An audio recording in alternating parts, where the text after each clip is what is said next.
Thank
Asphalt Racing Network coverage presented by, of course, Decals, Paint, and Photoshop for all your iRacing decal needs.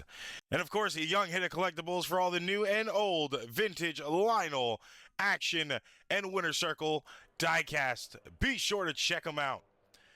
Ladies and gentlemen, another week, another race here at Talladega for the American Stock Car Racing League in the O'Reilly cars. Once again, the last race for the O'Reilly cars now before we go back to them in the playoffs. Of course, right now, there are still 3 races because we have not touched green flag yet. Today, Monday on the 27th, and Monday on the 4th of May before we get to the playoffs. Of course, it has been a grueling week for drivers up to this point in time, and there's still a lot left to go. Will the grit and determination pay off for most? That is the biggest question. But of course, as of right now, we are in qualifying. And on behalf of Asphalt Racing Network, we got 2 back in the booth again for another week. That being Papa, the People's Champ, Mickey Stewart, and Blake Sharrow. What's up, everybody? Glad to be here Yo, tonight. yo. It's gonna be fun. Another draft track once again. Yes, sir. Talladega. It's my favorite track of all time. My hometown track. So I'm excited. You know, and it makes sense to go here now in the O'Reilly's cars. It'll kind of change up a little bit. Of course, it's going to be a big, tough night. Honestly, it's going to be a tough night for a lot of these guys. We saw it last week. They were really disconnected on points, a lot kind of stuck in that bubble. Some still having to maneuver the bubble.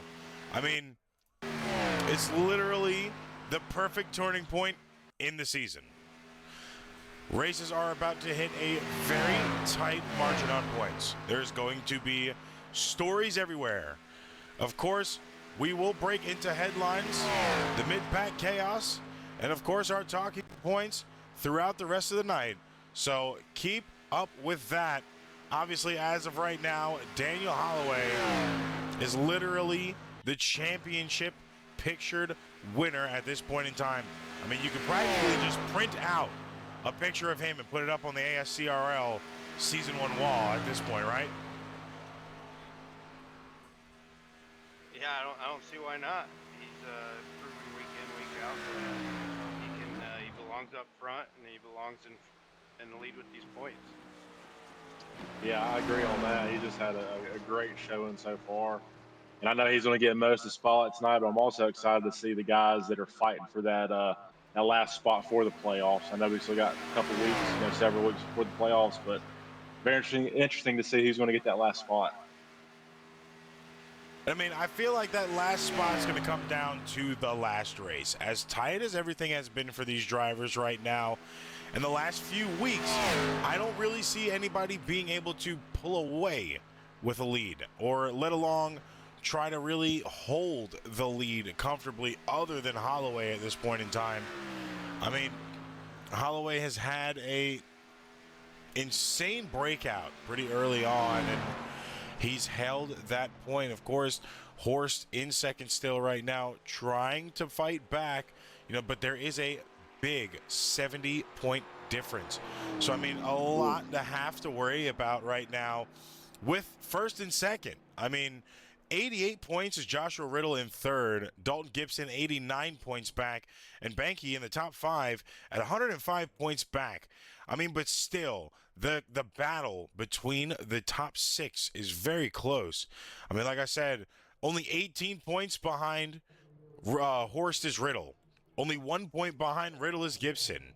16 points behind Gibson is Banky. And then in sixth, Poston is 6 points behind Banky.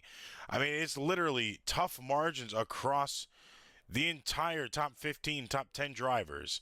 So there's really nobody at this point in time, other than Holloway, that can really say he is comfortably locked in to a championship finish. It sure does make things interesting, doesn't it? Only if you're talking less than a race separates all those drivers. So, like Blake said, I'm excited to watch these next couple weeks and be a part of these next couple weeks and see who can finish strong these last couple weeks and lock in those last couple spots. Yeah, it's very interesting too. You look at Ronald, him and Chase are tied for seventh in points right now. But if you go down from seventh to their tie all the way down to 15th, where Russell Hancock is, it's only a 16-point difference. So when you factor in, your stage points and extra bonus points, man, that could be one race. Russell could jump up to seventh, if he has a really good finish. It's going to be very fun to see how that shakes out. And see, with the tight points gaps right now, you really can't miss a week. Missing a week will probably knock you about 3 or 4 spots, depending on where you are. Like you said, we got a few ties right now. A lot of drivers literally within 10 to 15 points of each other. I mean, one race missed, and even with the provisional, I mean, you are up the creek without a paddle and kind of now having to fight back a lot harder than what you could have, or not as comfortable going into the playoffs. I mean, playoffs not going to be long for these drivers either. It is literally 6 races, and it all varies on the cars. Of course, trucks, Xfinity, Gen 4 in this order, then Gen 6, the next gen cars, and it is the team's champ choice for the car, and of course the points champ choice for the track. So I mean, we'll go through all of the cars once again, and possibly an extra one depending on what that team champ chooses. But I mean, only 2 races per each round. A lot of drivers normally used to 3 when it comes to the NASCAR style playoffs. They only have 2 here. You only have 2 opportunities to advance yourself in if you're not. So, I mean, that's going to add a lot of edge. And what we've seen so far from these drivers, edge normally makes for tighter racing for them. So, I mean, that's obviously going to continue the trend going into the playoffs as well.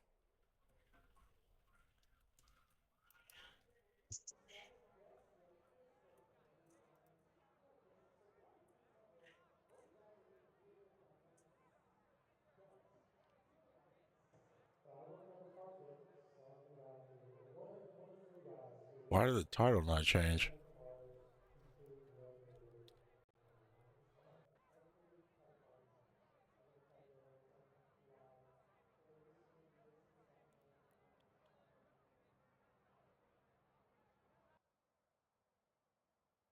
I'm thank you for pointing that out, because I literally changed the title, and for some reason it never started with the new title. So yeah, no, we're not in Kansas, Toto. We are not in Kansas, Toto.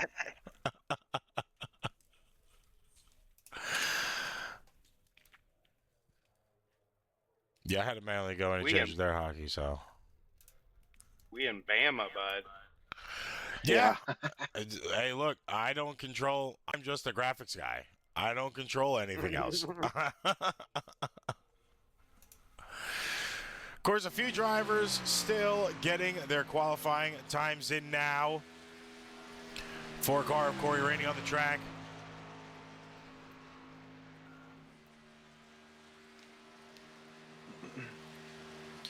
Josh Ball finishing his time right now. Vicente Guerrero coming back off an illustrious win. And of course, teammate Adam Kilday as well. Still finishing up their times. McNeese has not touched the track yet, so you've got to wonder, is he going to qualify or is he not? I have seen him in the garage. I know he is here, but he might be skipping out on a qualifying time. Interesting. Possibly could be serving a penalty. Could possibly be. I know there are a few tonight. A couple triple digit numbers will be starting in the rear of the field. Of course, all drivers finishing their times now. So now we officially get to go see who did it all and who claimed a pole position tonight.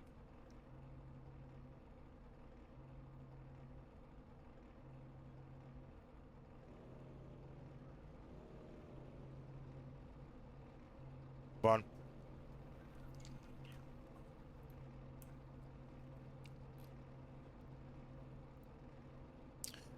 Looking at the grid, Les has taken the pole position here tonight with Josh Ball sitting in second. Alan Hess will be in third place with Sam Taylor in fourth. Running at your top five is going to be Joshua Riddle with Daniel Holloway sitting in sixth, just outside of that top five position. Matthew Wilson sitting in seventh. Adam Schroem in eighth. And rounding out your top 10 in ninth will be Tyler Hurd. And in 10th, Spencer Teal. 11th, we got the number one of Christian Rhodes. 12th, Russ Hancock. 13th, Adam Kilday. 14th, Ethan Horst. 15th, Tyler Green. 16th, Corey Rainey. In the 17th position, Stephen Alessi. 18th, Dylan Picklesimmer. 19th, Chase Greer. And then 20th, Noah Davis. And finishing out the grading will be Dalton Gibson at the 21st spot, Brandon Matthews at 22, James Mandrud at 23, Robert McCray at 24, Eric Rodeman at 25, Anthony Poston at 26, Jeremy James at 27, Trevor Yates at 28, Vicente Guerrero, which had a great finish last week. I'm excited to see what he's doing. 29th, Matt Binky at 30th, and finishing out the grid at the very back is Mr. Lynn McNeese sitting at 31. 31 cars here. And as the music says, in the end, it doesn't even matter. It will matter here, though, for a last lap victory. We've seen some crazy fights at the end of the races. Will we see another one here tonight? How many cautions will we have? Who will be wrecked out? How much carnage will we see before a winner is crowned here tonight? Will we see a new winner? Will it be someone that's already ran? Will Holloway come back after the bounty was claimed on his head last week? A lot of questions that have yet to be answered as we have 100 laps to go before half of those questions will be answered. Of course, stage break at lap 50. So the drivers will get 2 stints here tonight, 50 laps apiece. But a lot of action to go before then. A lot of radioactive in those channels and a lot of carnage possibly still left to be had. Oh, there's definitely going to be some carnage, partner. Just a matter of when. Like to see green flag laps here to start the race.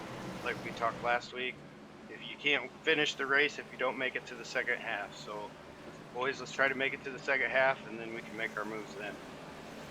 Yeah, I'm excited for it. Carnage is always a very fun thing when it comes to, as a viewer, when it comes to these super speedways. But hope there's a good, some green laps, not many cautions, and I hope the best driver wins. I'm excited. Well, pace truck lights are off. A very colorful field here tonight as the pace car dives down for the first time here tonight. We go to the initial restart in the restart zone.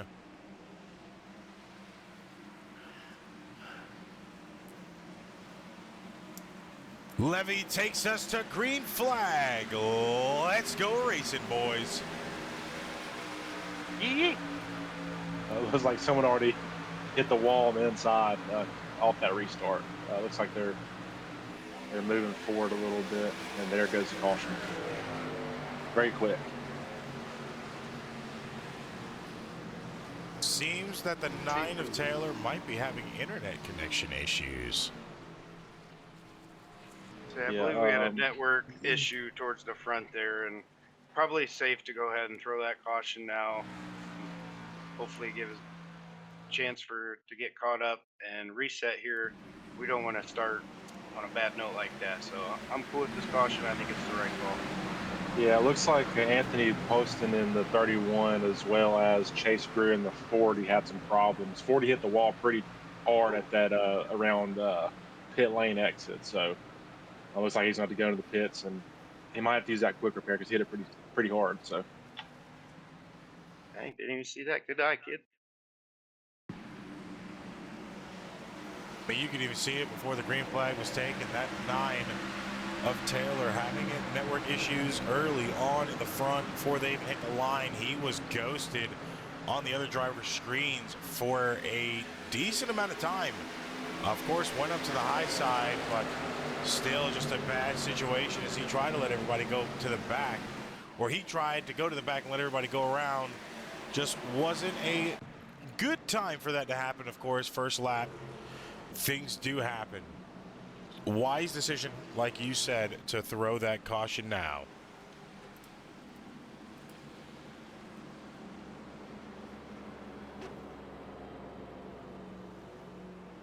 Of course. Hey, we got it out of the system. Got it out. Right. Well, get the jitters out. let's hopefully we'll get a full lap this time. Of course, our top 3 have not changed from where they qualified. Levy, Ball, and Hess all 1, 2, 3 still. Riddle up a position, Holloway up a position, Wilson, Schroem, Hurt.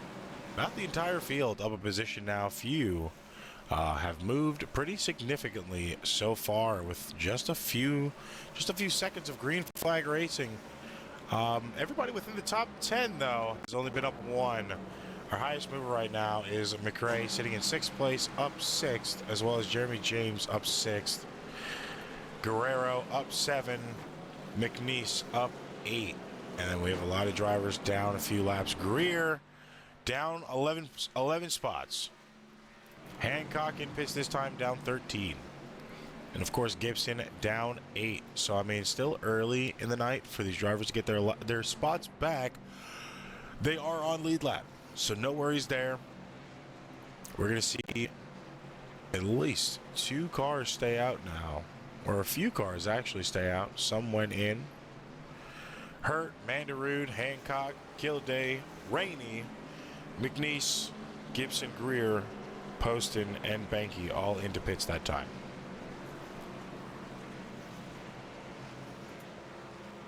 Yeah, you'll see that in these early cautions, there'll be some drivers going down to get fuel. Tires last a little bit longer on these speedway tracks like this, so it's more of a fuel game, especially in this first stage, I think. So you'll see some of the strategy of the drivers coming down pit road early, getting that splash and that dash and go. Yeah, I think that's pretty good to do, like especially if you're not really high in the not up front. I think if you're in the back, kind of midway or in the back, I know it's only a couple laps in, but go ahead and get as much gas as you can. It'll help your fuel strategy going forward. I mean, even 2 laps of fuel can really make the difference, especially if you're turning that car on and off during pacing laps. You'll be able to really pull a difference on. I mean, it's all down to skill at the end of the day, strategy, and not having to pull a Reddick and going to your reserves. To win a race, you shouldn't have won. Yeah, that was a fun watch yesterday. It was a Not little for me. wild. Not for me. Hey, what a tear that guy's been on, though. It's a heck of a start to his season. Yeah, it's unfortunately not going to last long. Did you see Kyle Busch in 2018? Look at him now. So.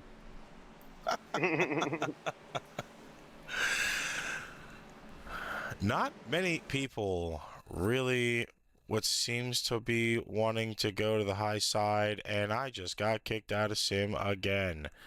So, unfortunately, while they go back under, I think they're at Choose Cone right now. We're going to throw it to commercial so I can get back in for you guys. We'll be right back.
All right, we're good.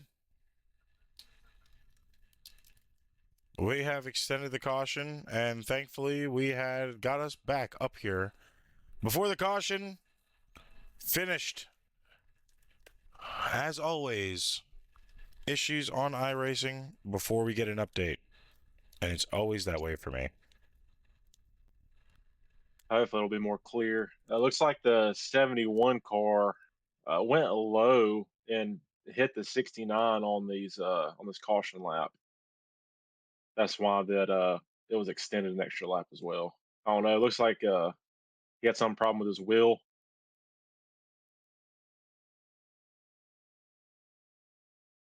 Not a good start for the boys today. Oh God, yeah, he dove down there. Yeah, it looks like you can see that wheel looks locked. It looks like it's either something he froze up or he had like some type of wheel malfunction. You just tell how it went pretty sharp and that tire stayed that way. So very unfortunate for him and the guy he got into it with.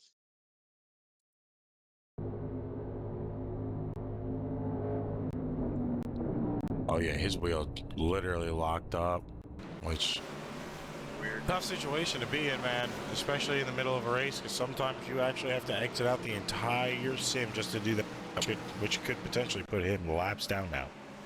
Mm-hmm. Lost the gearbox on that one.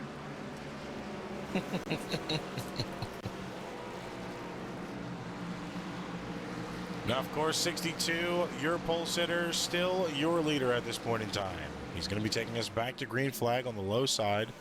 And look at that, Shero, the 33 of balls in second place.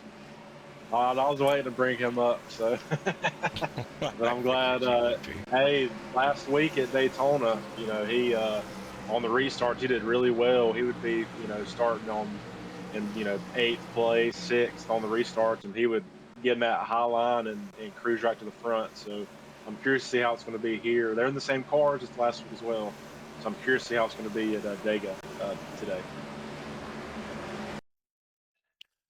Well, you're about to see it in a few seconds because the pace car is off, which means we are back to green flag on the 62, this time in the restart zone. Green flag back out now. Lap 5 of 50 for the first stint. 33 already gets the edge on the 62 on the top side. And that's kind of something we've been seeing here over the past few months of this, not even just American stock car, but all leagues in general. It seems like the high line has prevailed more than we have ever seen it before. To agree. As being on these tracks, I think sometimes that high line's a little easier on entry, to where the bottom line's probably a little easier on exit. But that entry is more important, or is just as important. But I think you can carry momentum through the corner better on the outside. Is why I think that outside line prevails, as some drivers push it to go 3 wide. Yeah, for sure. Yeah, we seen Wilson in that 0-1 car. He pushed it. He was behind the 33 and he went 3 wide and got in front of him and looked like he got a little loose and now he's kind of falling back. Looks like about 12th place, 9th place. I'm sorry, but yeah, that didn't work out for him that well. Those boys literally just had a 4 wide salute for about 6th place for a half a lap. Driving and fighting hard already from these drivers, and it's something we expected. Just did not expect it this early on. Yeah, had a brief moment of 4 wide there. Now we're 3 wide. That center line is holding its. Sometimes that center line gets dropped back, but it seems to be holding its own at the moment. Bottom line really seemed to hook up, especially those front 2 or 3 cars there. So I'm okay with 3 wide early as long as we keep it clean. But, Yeah. it's still 3 wide. Yeah, I agree. I hope it does stay green. I do love watching some 3 wide racing, but I've seen a lot of squirrely drives these past couple laps. Hopefully they can straighten it up and don't try to win the race on lap 8. You know what I mean? That's one way to cause cautions, when you try to race really hard when it's not even a tenth through the race. It's an easy way to end your night, be in the garage watching your team from a TV. Of course, a big pull away here right now from about the top 6 drivers. And who else? Well, what do they say? Who else but W.B. Mason, the 21 of Daniel Holloway, in the lead again. He's going to get a fight from the 88 of Picklesimmer, who has had some bad luck the last few weeks and is now trying to look to turn it all around. He started off looking to be a really big contender at the wins list, but unfortunately has just fell short due to cautions on the field. Those Mountain Dew cars teammates there, I would assume. I hope so. Yeah, Picklesimmer and Rhodes are both teammates. Seen them half a lap ago just link up on that outside and shoot to the front and get down to the bottom there. I see that a lot. Use the top to get to the front, and then go down to the bottom and try to lead that line. So there is 33 under the apron a little bit, trying to make a pass. It looks like he's right behind the number 3 again. Yeah, those 2 guys in the front. Yeah, for one, those schemes are awesome. It makes sense that they're teammates. Yeah, those are some nice paint schemes. So it looks like they got them a nice lead in front of everybody else. Picklesimmer, Rhodes, and Taylor all make up Slightly Dangerous Racing. Right now holding the lead. This is something we've seen for a long time. Those 2 drivers, 3 drivers in total, will get up to the lead. They'll hold it for a long time. They'll make everybody else fight. And then normally about near the end of the race, or at least about 30 laps before the end of the race, they will be involved in the big one, and it kind of always kills their night. Of course, now looking for a different outcome from what they've had the last 6 weeks. Stay up front, and more likely you can stay clean. Yeah, for sure. I want to give props to Dalton Gibson in the 17 car. He was a lap car, and He went under the apron on the backstretch to give the guys room and didn't interfere with their race, and then came back on the track after they got around turn 4. So props to Dalton for kind of kindly, getting under the apron and not slowing the guys up in the lead. Now, Ball and Pickle Simmer and Rhodes all going to be fighting for 1, 2, and 3rd position. Top line, not all the way together. You have 3 lines already forming. And you got to think, guys, when you're in that 3rd line all the way closest to the wall and you're not making too much of an advancement, when do you kind of dive back in? Of course, now they picked up Holloway, so they have a good leader up front. They're going to be able to keep churning. But, when you are trying to create that 3rd line, you're really not advancing nor losing. Do you stay in there and try to do what they did, or do you just go into, the second lane? For me, I'm picking a lane and I'm staying there, especially 3 wide as we see up here for, 2nd, 3rd, 5th, back to 10th. So for me, I'm just picking a line and staying at it at this point. Stuff starts to break up and I have an opportunity to go down, I'll think about it. Like Holloway there could have took the opportunity. Good thing he didn't. The Pickle Simmer come up, or Road came up. So for me, I'm just picking a lane, just staying there and trying to stay clean. Yeah, same here. I'm not. Unless I see a green white checkered, that's the only way. Oh, there comes the wreck right here with the 15 got turned sideways. Oh, looks like the caution's out. But I'll say quickly, yeah, I would rather just sit in the lane, either whichever one. I don't want to make a push if it's not on the last couple laps. I'm just going to stay in my lane and just cruise and not use as much gas. 15 of Ethan Horse involved in the wreck that time. Looking at the replay, seems like he just came down a little bit too late, expecting the 62 to be cleared, or him to be clear of that 62. And it kind of just negatively affected. Of course, that's what happens when you're trying to follow the guys lying in front. Give a little bit of pressure to the guys down low, expecting then maybe, them to check up a little bit. Thankfully, nobody else got spun around in that situation, and he was still in front of at least like 10, 15 cars. So I truthfully don't understand how they managed that well. Yeah, I think everyone was pretty fortunate there, especially at 15th. Good driving there on the infield, keep it off that inside wall. But I agree with you, partner. He, if you're running, like we were just talking before this happened, you're running that top line or even the middle line, and you're just locked in on that bumper in front of you, and they make the move down low. Sometimes you just react to them coming down. You want to stay in that draft, and sometimes you just don't see that car in your blind spot there. So we were just talking about it. That's why, for me, I pick a lane. I've made that mistake before, but fortunate for everybody. I think minimal damage all around on this one.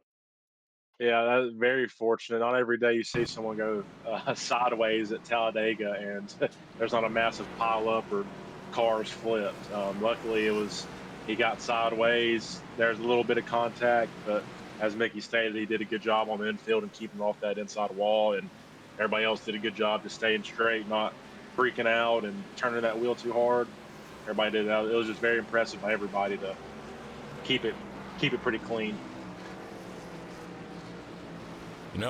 That's where it pays off to be in a super speedway where you have a big infield to run out of room. Thankfully, he didn't need to use all of his room. He was able to manage it to an extent there and keep a lot of the damage off. Now, of course, all drivers are going to go in this time, as they're most likely going to be able to pull off a lot more of a fuel run now that they are about 14 laps into the race. They're probably getting at least 15 to 20 laps, so they might be able to have a pretty good fuel run here now. Holloway coming out as your leader. Pickle Simmer in second. Ball in third. Hurt in fourth, with our pole sitter, Les Levy, in fifth. Finished out your top 10 and 6. Looks like the 73 James. The 35 of Banky makes his way up to 7th. number 80 of Teal in 8th, 31 of Costin in 9th, and James Manderud to round out your top 10 after after these yellow flag pit stops. Yeah, good position for Binky getting back up in that top 10. He started in the back and was kind of in a couple. He wasn't in that lead group, so it's good to see him out of the 25th spot and up in the top 10 for sure. I mean, started 30th, now find yourself in the top 10 within 15 laps. You've got to know something's turning there. And I mean, especially coming from Banky, the man that had the win taken away from him, the only person to have that this season. So he is still on a warpath to get that win back. 4.5 seasons of trying, taken away all because of a last lap situation. So that 35 still driving like the wheels have fallen off that damn thing, and he is trying to put it back in victory lane here tonight. Yeah, I know he really wants a clean race today, a good finish today.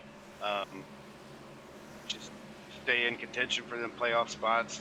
A good finish probably moves you up a couple spots, especially with how tight the points are all around him, in front and behind you. Yeah, last week he didn't have his best outing. He started 22nd last week and finished 22nd. So I guess he's consistent at least. But he had dropped 2 spots. He dropped out of third and dropped to 5th. So I'm sure he's going to look for a better finish. That was his worst finish of the year as well. Every other race he's finished in the top 15 at least. So I'm sure he's ready to get some of those points back at this race. And he is a really good driver. We all know him pretty well, and I'm sure he'll put himself in a pretty dang good position to fight for at least a podium spot today. He gave up his top 10 spot for fixing a little damage from that first incident, I believe.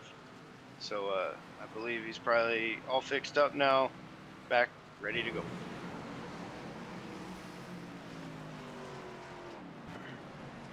Now, wise man to go do a 2-part stop.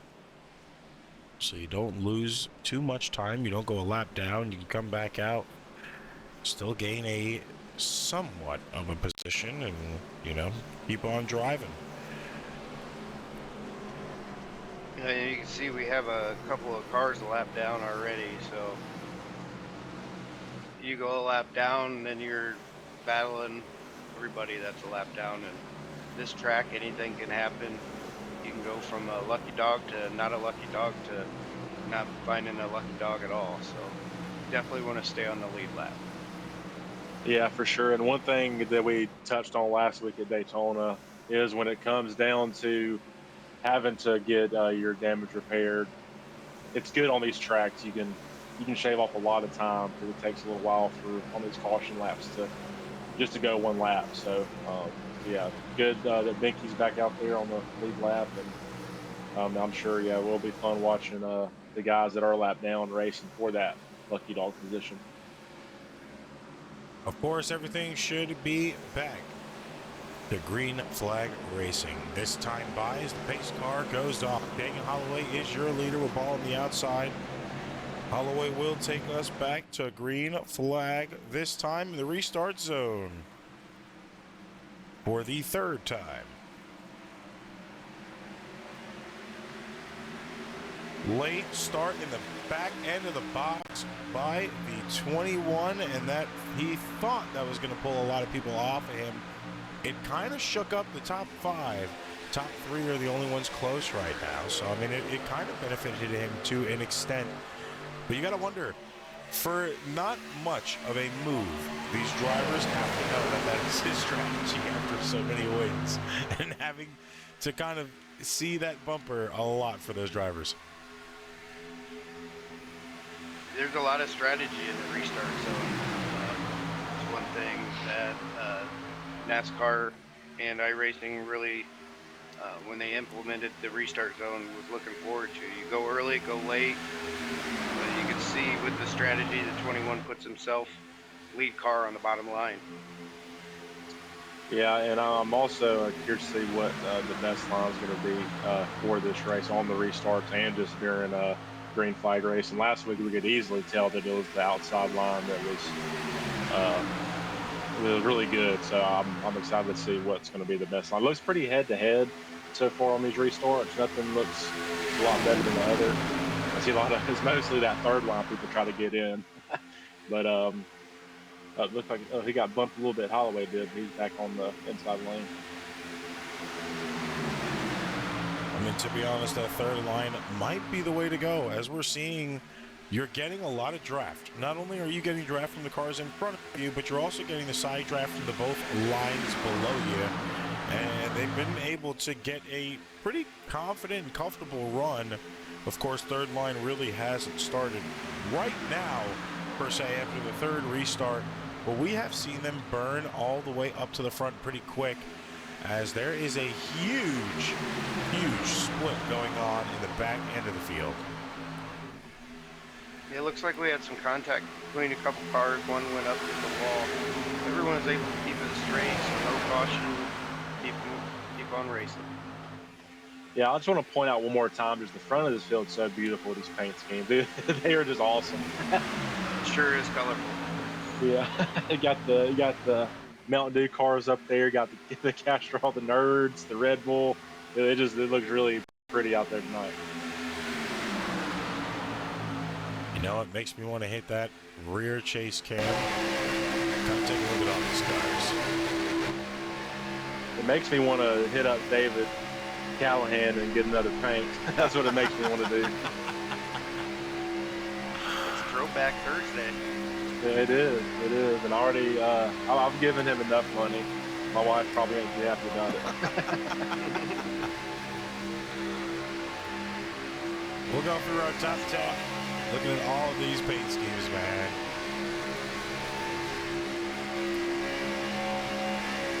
Unpopular opinion, regular nerds are better than nerds.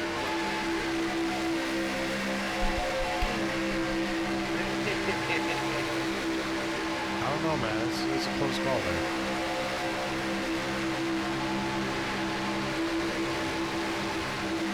San Diego paint scheme's awesome too.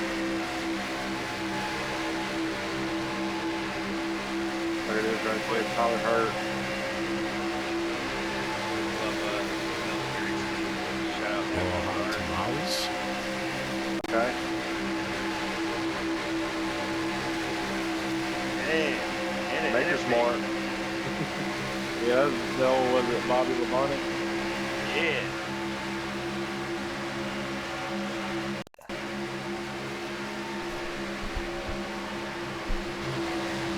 Gotta love the old school Todd. It just goes on the car so well. Legendary.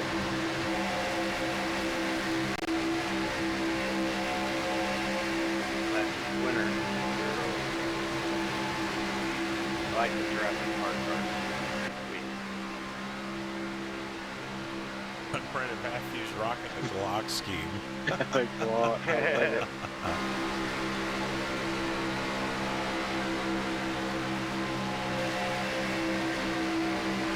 The good old Victoria's Secret.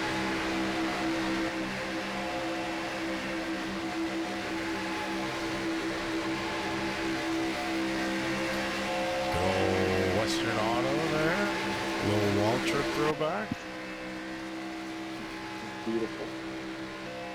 You know, some of these drivers, they put hours and hours in some of these games, man. So it's really cool that we're able to fill them off for those guys. Yeah, shout out for iRacing for giving the ability to make custom cars and for the world to show. I remember playing NASCAR games back in the day. You could create your own car, but when you went online, nobody else could see it. Only you could. So it's pretty cool that there's a showcase for art and personality in these cars. Now, of course, that we've ran through the entire field's paint schemes now. All sponsors on display. A wreck happening in the front, and it is a lot of traffic. Wow. And now those pretty Boys paint are doing so good schemes there. are pretty screwed up. Had we looked at them when we did? Yeah. Yeah. McRae, And, yeah, Teal, Hurt, Alessi, Strom, your pole sitter, Les, Mandarood, Banky, and Green, all involved recorded in that accident. Yeah, that's a tough one right there. Like back when me and Mickey were talking about, where you want to push, do you want to stay in the line, kind of follow the leader. This is one of those possible things that can happen when you do just sit in the line because you're in the middle, you're in the back, so you don't. There's only so much time you can give yourself to react. But if you're leading, you have less worry about a bunch of pileups because you're in the front. As we see the guys, the top three that didn't even get touched, top four. So yeah, that's the only time it doesn't pay off when you sit back in the line is when there's a wreck and you just have no choice but to join the pile. Definitely the first big one of the day. About halfway through our first stage, a lot of lead group cars involved in that one.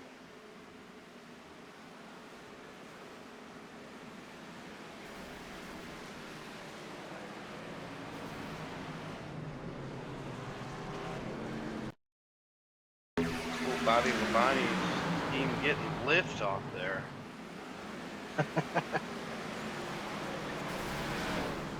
As a JGR fan, my heart hurts watching that.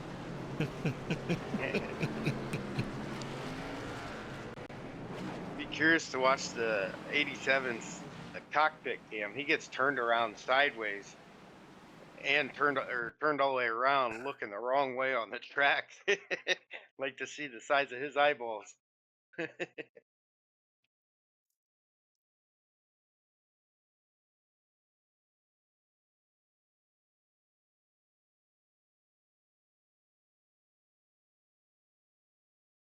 Okay, there it is. All right, let's see if we can get cockpit. There it is.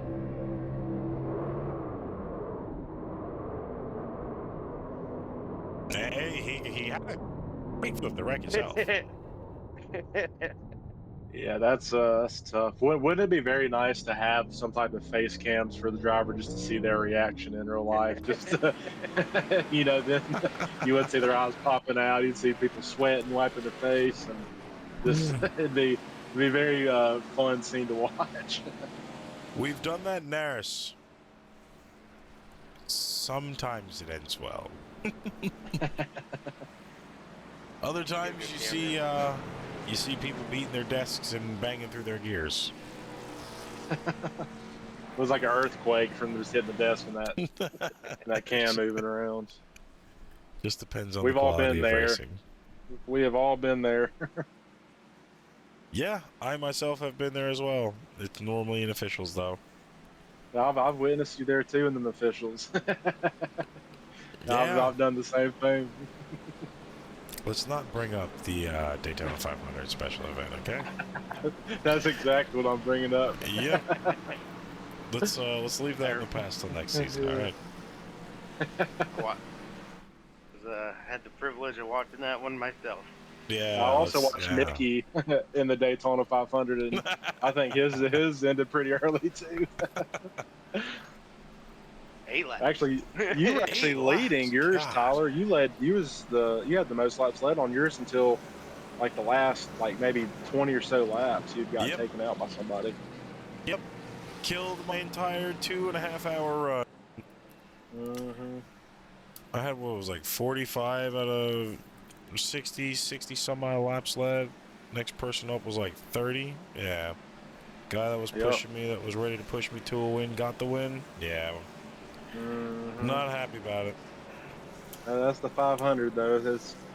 It's a lot, especially when you're sitting there for a couple hours and doing really well, and then just all of a sudden one other person's mistake just ruins your whole night or the week. Depending on how much preparation you put in for those. But yeah, very unfortunate. I mean, it's the same situation for these guys here too. Say it again. No, I'm saying kind of the same situation these guys can find themselves in too. Well, that's one thing I love about this league is that's week in and week out for these guys. It's another league, you go to Kansas or Nashville or these other tracks, and everything's kind of spread out, and you get to run your race a little bit more where you're doing these stricter plate track week in and week out, it's not the same kind of racing, and that's what makes these tracks so exciting when we watch them. But I mean, just to have the nerve week in and week out a draft track, it definitely adds some excitement for these drivers in this league. Now, hopefully, the excitement will continue as the pace truck lights are off.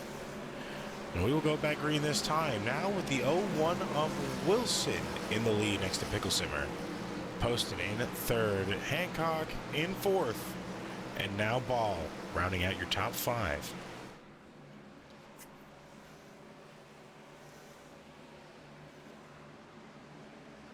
Shout out to the 33 car. Oh, this guy. Good to see a lot of them cars were in the top 10 before that wreck happened, find their way back up to the top 10. So some of these drivers, after their pits, find themselves right back to where they were. Not too bad. No harm, no foul. Get back to racing. Now the pace truck is off. Matthew Wilson in the restart zone gives us the green flag. So we are back green at lap 26, only halfway through stage one. 100 laps in total, 50 laps for this first stint of the night.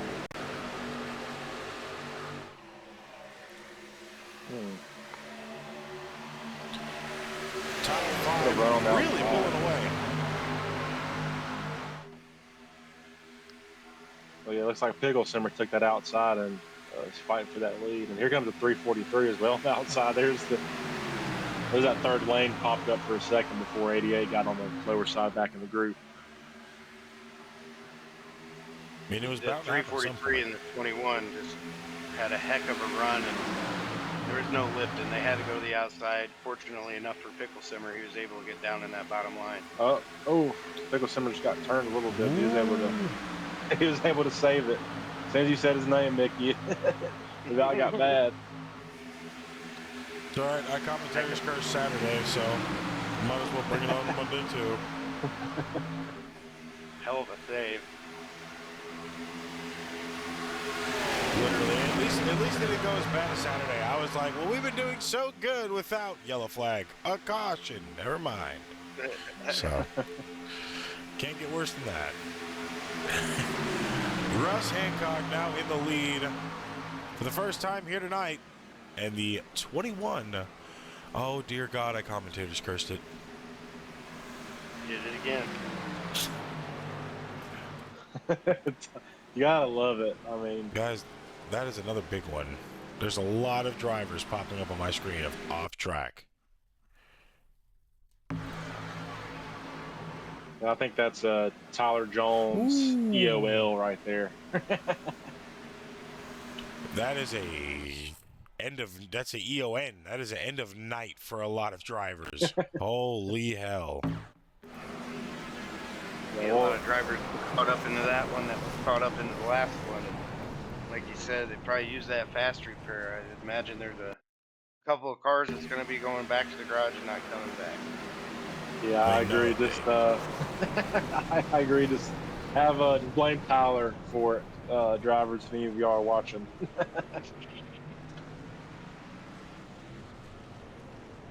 We got it out of the way at least. Yeah, we did. We've already got enough out of the way. I don't think we need any more. Hey, we still got another 2/3 of the race to go, baby. So buckle up. And Well, we've seen this trend. we've kind of seen this trend not only in this league, but a lot of leagues here on Asphalt Racing Network, where first half can be a little edgy, and then the second half, once the field count kind of drops, maybe they start to settle in, and you get a majority of your green flag runs in the second half of the race.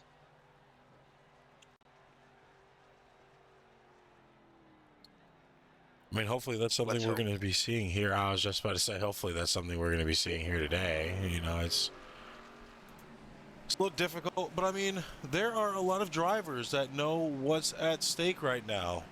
I mean, like I was saying, you have Daniel Holloway as your points leader right now. I'm really looking at the championship wrapped up with 316 points right now.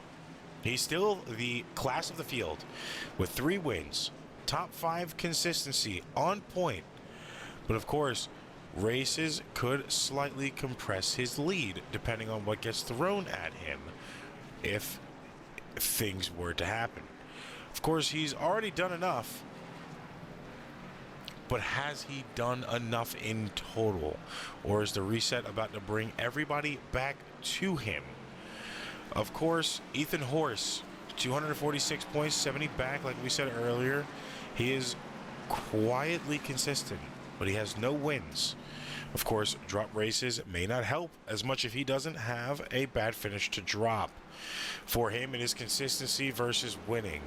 At this point in time, the biggest question for Horst is what matters more after the reset going into the playoffs.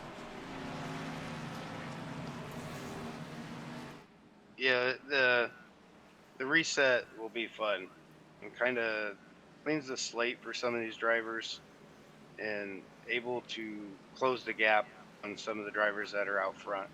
So it'll be exciting, especially like we said earlier, see who gets those final spots and is able to get to that reset.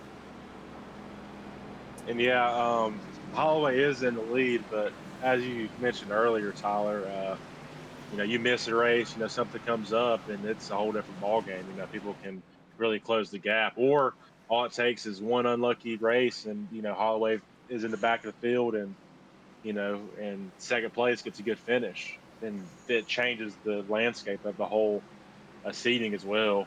So very interested to see how this shapes out for the playoffs. I mean, hell, you could even have Mark Morton internet.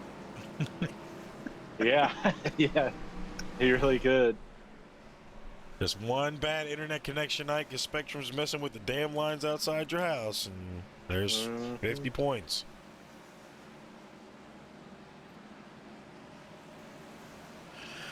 I think Sam Taylor's dealing with that tonight, so hopefully he can get it figured out. Taylor has seemed to be good since that first little lap situation. I mean, Sam Taylor is now out for the night, so his racing is completely done. That's obviously going to affect him. 71 Yates, 13 laps down currently right now. I mean, it's already kind of shaping up to start having a bearer of bad news for some drivers early on here. I mean, 5th caution. We're not even through stage 1 yet. I mean, depending on how everything's going to go now, how do you guys think that stint 2 is going to go? I'm hoping, like I said earlier, we get a majority of our green flag runs in the second half. Drivers start getting a better feel for the track, better feel for their cars. The more laps you run, the better you're going to be. So each and every lap counts. So I'm hoping to get some green flags in the second half. Yeah, for sure. Yeah, all I can really say is we're gonna find out. We're gonna be here watching. So hopefully we'll get some nice green laps. I expected to clean up a little more. Hopefully all them jitters get out. Even though these guys race every week, as someone that races on here, like the nerves are always there. So yeah, get the little jitters out. It's still early. It's still only a third through the race. And yeah, I think we'll see a lot of green laps in the second event.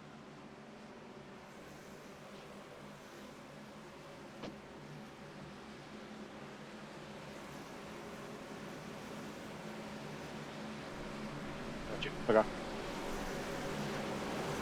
Base lights are off. Coming out of 4.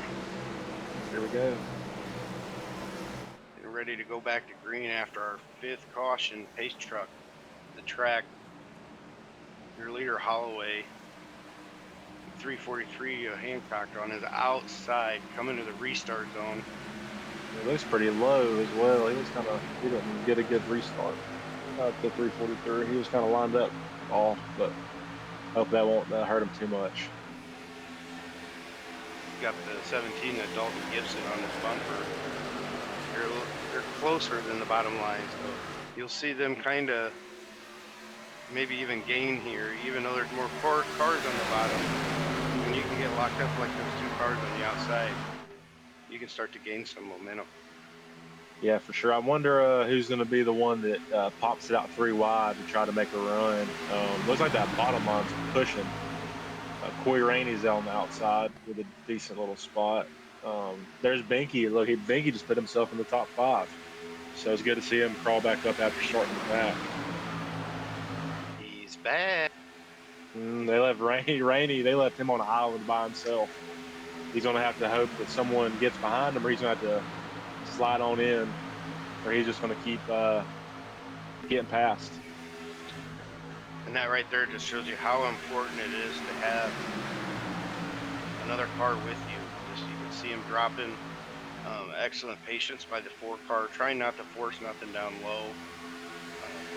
So he's going to lose multiple spots, drop down to at least 9th, maybe even out of the top 10 before he can find a gap here as the gap closes again underneath him. Yeah, for sure. Here comes Bobby Labonte in the 80 car. Looks like he's about to get behind them. I wonder if he's going to stay behind them or try to make a pass and get around them, since Corey lost a little bit of speed out of the draft. Yeah, that front group is that front 7. They just made a little gap between them and 8. So curious to see how long that's going to last, and see when the other guys are going to catch up, if they do. Now you got to think here too. The 80 of Teal is a lap down plus right now, so passing the 4 really isn't the goal for him. Staying behind the 4 and pushing and just being that first lap down car is his objective right now. Of course, a sea of Chevy manufacturers. You can see that on the tower. There are a few Fords and a few Toyotas sprinkled into it. Not as many as you would actually expect. I mean, there's only 1, 2, 3 Fords, 2 Toyotas. So it is a sea of Chevy. Very interesting move by Tyler Hurt. He was in front of the 25 car, but it looked like he tried to poke outside, but he didn't have anybody in front of him or behind him, and he ended up losing the position from it. So hopefully he won't do that again. Here comes Rainey on the outside as well. Maybe he'll get some positions back after losing so many. He's going to try his hardest right now, and it's going to be a side draft situation. Of course, the 80 still locked in behind him, so he does have some type of help. Of course, it can't last forever, because once that 80 gets a lap back, he will be competition again. But for right now, it is all eyes on Teal and Rainey to see how far they can really push themselves up. See the 25 joined up with them, so now you have a 3-car line out there. 3's better than 2 when it comes to drafting, so try to close the gap up between the 80 and the 4. Get those 3 bumpers locked up. You can see the 4 with a heavy push on the 25. Mandaroo there on the outside, starting to gain just a little bit. Yeah, for sure. Looks like the bottom line's been really good since the restart. Some guys been making a bunch of moves. A lot of them haven't worked out. Looks like the 1 car that is Rhodes. I get mixed up between him and Pickle Simmer because their cars are so similar. Yeah, it looked like that move worked out for him. Binky's on that outside with him as well, pushing for in that 2nd position. Oh, and looks like Holloway got a little loose, but he's able to keep it straight.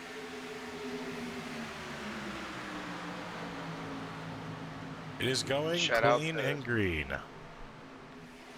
The 35, just not this last caution, but the caution before, we've seen him go in, fix extra damage, drop back to the tail of the lead. Good Lord. Tail of the lead lap. Now he's back up 2nd as we get to our 6th caution.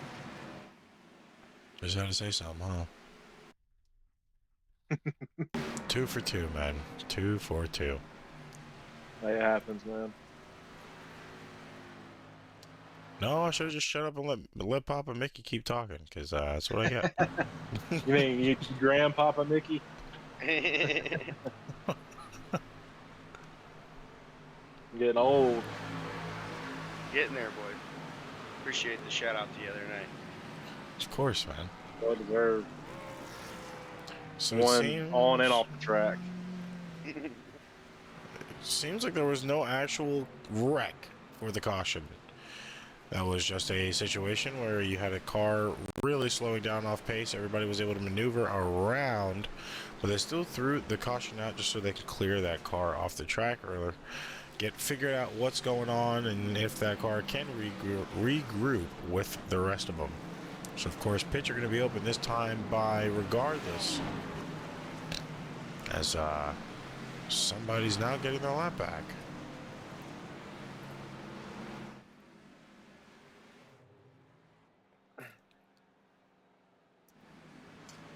So you're down to less than 12 to go. You're probably going to be about 10 to go. Depending if you stop for fuel last caution, see who gets fuel this time. You can definitely make it to the end here. That's really going to make a difference too. Those last pit cycles. I mean, right now we have Rhodes, Banky, and Holloway. 1, 2, 3. I mean, those drivers all went in that second run when it was open.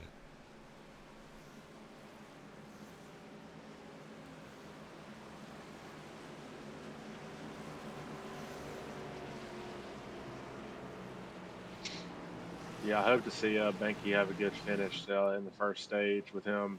Looks like they're going into the pits. Never mind. Hopefully he can have I don't know. There's a lot of guys staying out, so he's going to have to fight back up there to get a good spot for some stage points.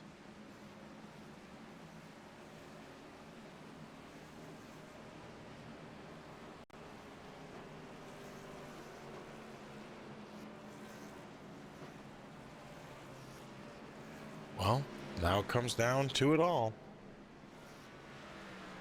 Of course,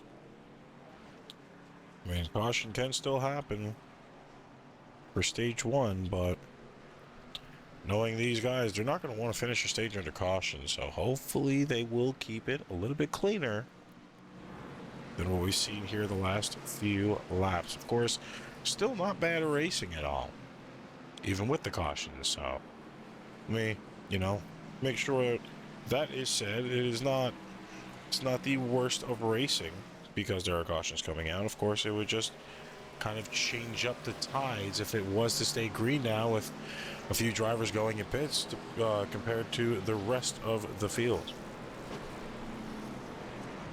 Yeah, the boys definitely made it interesting. And definitely some good 3-wide battles. We even seen 4-wide at one point, and everybody was able to maneuver that quite well. So definitely not a terrible race. It's been some fun, and like I said, fun and interesting. You got some different names up front. They kind of come and go. For example, you got Rodman up front. I think that's the first time in his top 10 tonight, and even the 97 of Hurt. So, their strategy put themselves in the top 10. So they've kept it interesting. And like I said, we got 10 to go. I imagine next 10 is going to be interesting as well. Yeah, for sure. It's been very fun to watch. Like I said, all racing is fun racing for the most part. There's some of those races we watch that we're a part of that, as a driver, it gets very frustrating. And for the guy in the booth, Mr. Tyler, they are in, having to cover 20 cautions or something. But man, it's how the super speedways are. They're fun. There's going to be yellows. That's a part of it. It's it's how the sport is. And it's always fun to watch, and it's very fun to commentate, and I'm sure the rest will be just as great as the first half has been. Now, of course, looking at your top 3 right now, Poston, Holloway, and Rainey. Few guys that actually did go into pits that are in a real battle for 2nd through 6th right now. Poston being one of them. He's at a 3-position jump. He's the biggest mover in the top 6. He's at a quiet climb and is now suddenly a contender as he's sitting in 2nd place. Then, of course, we have Joshua Riddle, who is... Where is he at on the track? Trying to look. He is in 14th place right now. He has moved up 4 positions to 3rd. with 1 win.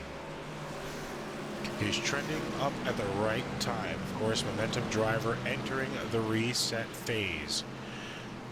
We also have Dalton Gibson. He is down 1 position to Riddle. He's right there right now, but he has no wins. Of course, he needs a statement win tonight before drops tighten things up. And then, of course, Matt Banky, who was in the top 5 before he pitted. Banky right now sitting at about 5th. He's down 2. He has the speed, but the penalties hurting, which have lost him that 5. He is fast, but he's had a fragile season. Of course, the biggest question for him right now is, can he clean it up, get that first win to really solidify the rest of his season? Start to that would be climbing the field here, being smart, and putting yourself in contention for some stage points. Definitely, as a kick of excitement, even just these next 10 laps with the points battle, and how important finishing up front with this stage is.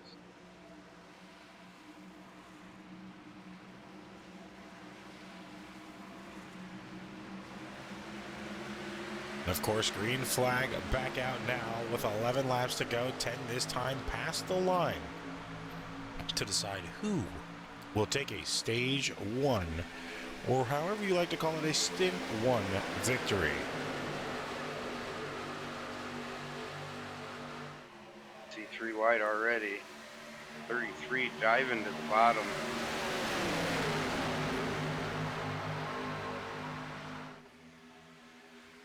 This is something we kind of expected early on too now. A lot more heavy racing gonna go on at this last few laps, as these drivers are really now digging real deep, trying to get the stage win, especially if you haven't got the win before. Corey Rainey, one of those drivers, he has still yet to touch victory lane. And we know Corey can do it. He's won multiple races in his career all across Asphalt Racing Network. So we know he can do it. Just had some caught up in some bad luck here lately. As we see him in contention for a strong finish in this first stint.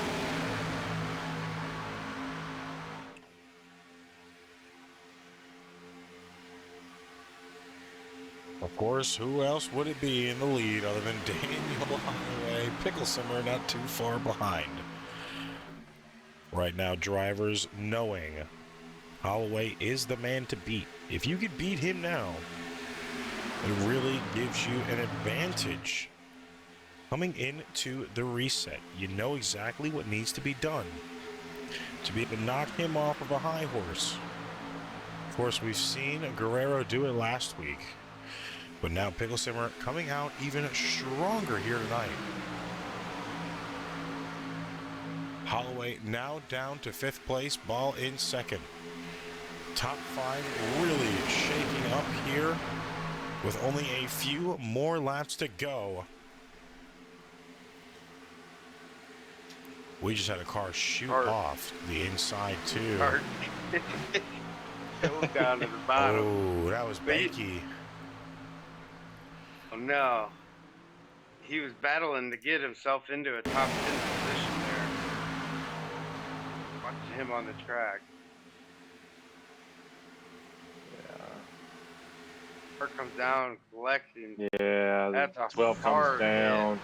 Oh, very hard hit. I'd imagine he's already used his quick repair, maybe, but he was in the pits for a little bit. So I don't know if he's used it or wish we could check. Very unfortunate for Binky. Now Ball taking the lead, doing something Shara wishes he could do consistently in right time. Hey, you're not wrong, man. I just want to see the 33 do good in something. So if I'm not in the car, it's fine. I'll just pretend I'm a part of the team. I need to stop talking crap, because when I start racing for weeknight warriors, I'm gonna get all the crap back. Yeah, 33's pushing that bottom to take the lead. Yeah, I'm his biggest supporter that he doesn't know about. So Oh, his biggest supporter he doesn't know about. What a way yeah, to say it. unless he tunes into the broadcast, He has then he'll no know. idea he has a fan out there. Yeah, 14 laying blocks all over the place. Good clean blocks. yeah, Looks like the 97 of Hurt was able to get by him. Holloway up at the top 3 in the second position of that outside line. yeah. This is where the racing begins. A lot of times when it comes to the last 5 or so laps on before the stage end, and then the last 5 laps of the whole race. So that's when things get squirrely. You see people pushing it 4 wide, and there goes a caution. I wonder if it's because someone pushed it 3 or 4 wide. I guess we'll find out.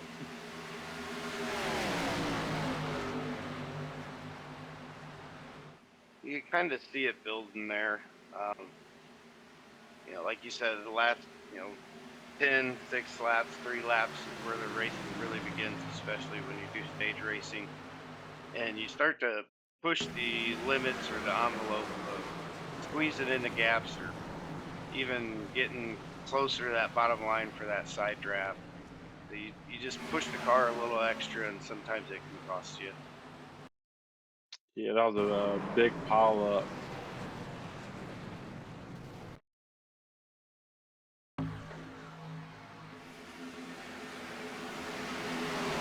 It was like Corey Rainey was involved in that one too. Forrest involved in that. Gibson involved in that. McRae involved. Yeah, it's the second caution Horst has been in tonight, too. I mean, sitting second on points. Wow. It's not where you want to be at. Nailing the wall head on. A lot of rear damage there you can see on the car. And, Trevor Yates once again involved in another one. It's, a tough situation. A lot of these guys' names have already been called out in these wrecks. And it seems like they really can't get a break going forward. And that could really affect the rest of their nights. And you can just see how fast your night changes. The 17 of Dalton Gibson, even the 4 of Corey Rainey, pushing for the lead just a few laps ago, and you kind of get shuffled to the back. And we've said it a few times now, you got to try and stay up front to stay clean. Yeah, that's definitely true. It's just how it is on these super speedways. You notice the same guys up front are the ones that aren't getting involved in these wrecks. They continue to stay up front. They have good. Their pits are good. It's under good time. They're able to get back out there and keep their lead at the front. And that's really just a strategy. If you want a long, clean race, and you want to, not saying that things can't happen in the front, but it's a lot easier to avoid accidents when there's only 2 or 3 people ahead of you rather than the whole field. And Corey Rainey jumped the pits with Brandon Matthews, so they're going to have a 3-minute timer, which means they're going to go possibly a few laps down, depending on how long this caution will take. Of course, at the time of the caution, now with pits open, Tyler Hurt will be your leader. Holloway will be in second with Ball in third. Mandarud in fourth, and Guerrero rounding out the top 5 as they are on lap 47 at this time by. So we'll probably have a 2-lap shootout. We go back to green unless it is finished under caution. And that might just be something the tower has to review on when we can get the cars reset and how many laps we would have until the end of the stage. So we'll see. We'll wait and see if we can't hear anything from the tower. A call is made.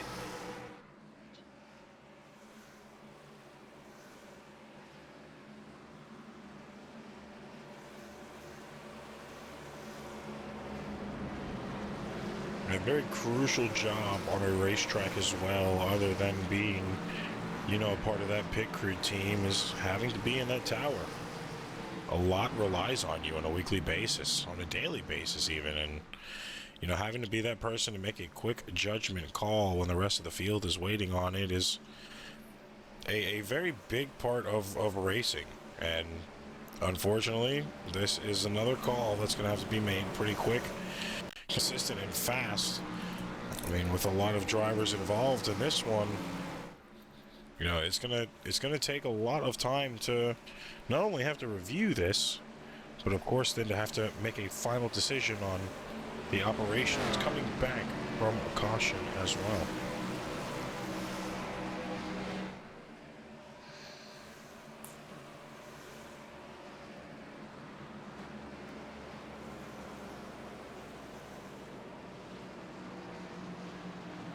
Partner, we may even have a one-lap shootout here. That would really shake things up a bit. One-lap shootout will be crazy. That would be very crazy, where we might see people try to push it 4 or 5 wide.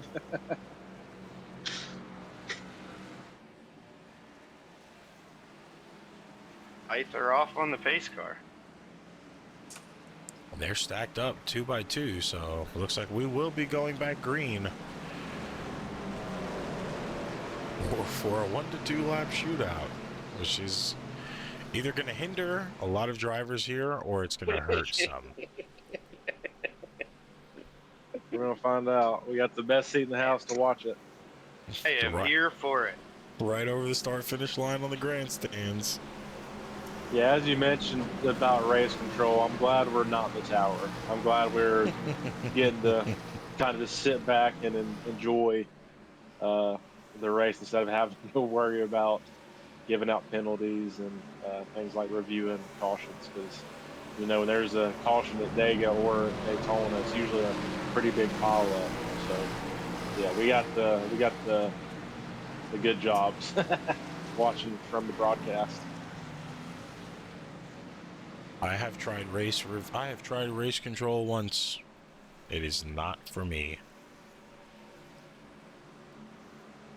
Once had another person in there, and it was still difficult. So yeah, definitely shout out each and every day to all these leagues that ARN covers do race control.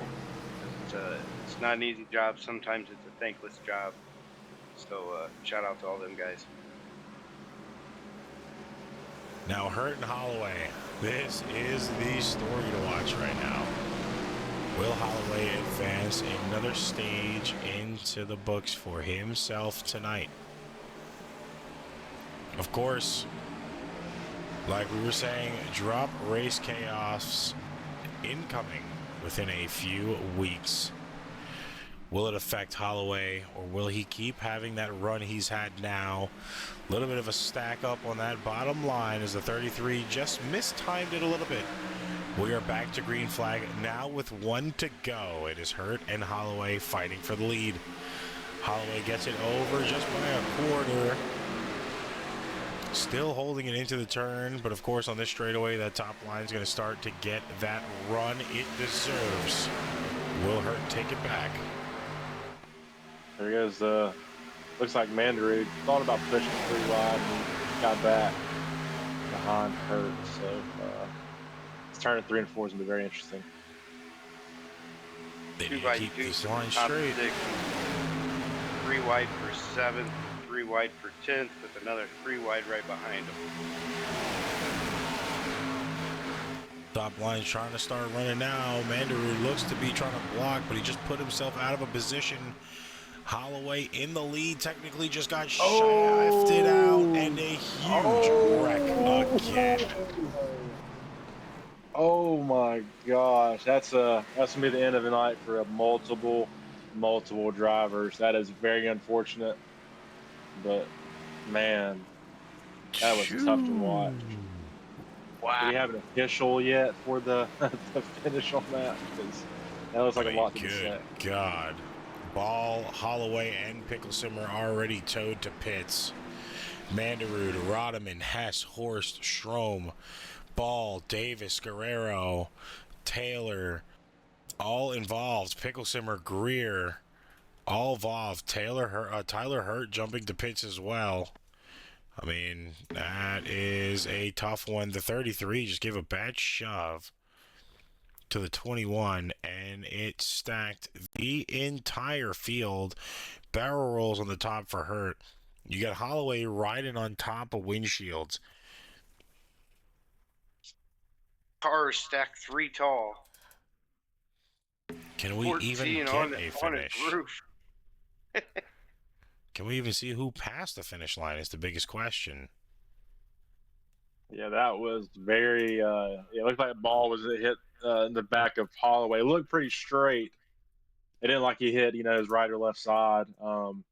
Holloway lost control, and looks like he came back up on the track a little bit, but it could have been from being loose. I don't think he really had full control to actually turn himself back up into the track. I think his car he just didn't have any control, and he clipped the front of a ball, and that's what caused this demolition derby at the finish line. I mean, it looks like the 343 of Russ Hancock might have been able to sneak away with that stage win. The board's correct. Anthony Pawson second and Adam Kilday third. So that definitely shook up the top 10 big time coming to the finish line of that stage. I mean, those drivers might not even be able to recover. Looks like Alan Hess got in there fourth place while sliding sideways. So Corey Rainey looks like he got there. I'm not sure if does it stop the count once the leader passes, or is it the full 10 that gets in there first past the line? Would have been when the caution was thrown. Yeah, technically would be leader at the time of caution, which, if I'm not mistaken, that would be Hess. Or not Hess, Hancock, excuse me. Man, that was wild. I'm not surprised.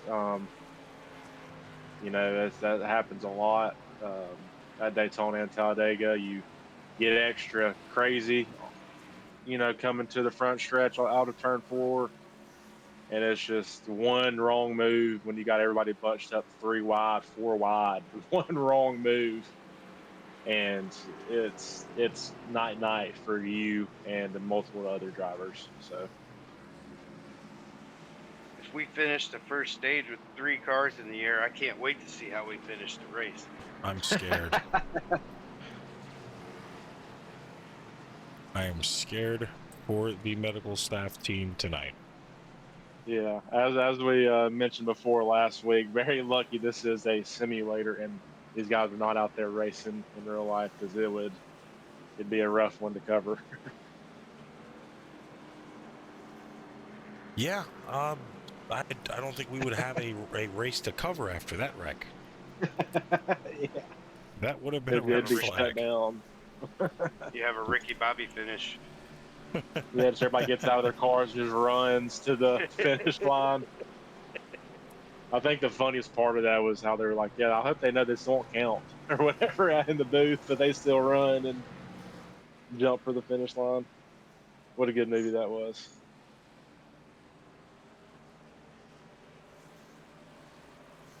Of course, now drivers exiting after their pits for the stage.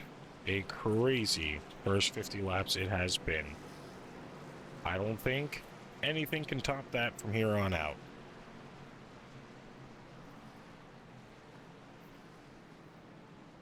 I hope they don't try to top that, because that was good lord.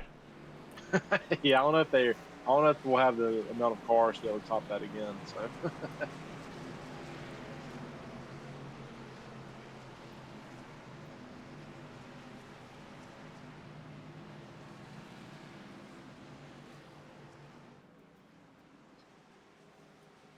Looks like we still have 30 cars on the track, so kudos to these guys that are still remaining. And here we go with the second stint, like we talked earlier. Now that the stage is done, I expect it to calm down just a little bit. Could be wrong. And then we'll run some laps and again, we'll see how exciting these boys can make it at the end. Honestly, just hope these guys get it out of their system, because with drop race chaos incoming, it is going to be difficult for anybody who doesn't know. The drop races eliminate each driver's 2 worst finishes.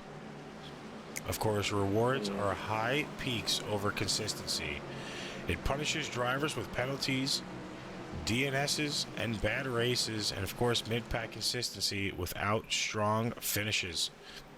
Of course, the likely winners from drops: drivers with wins in bad races, aggressive racers who have had a couple of disasters, and of course, your likely losers are going to be safe, quote-unquote safe drivers sitting P4 to P8 with no wins.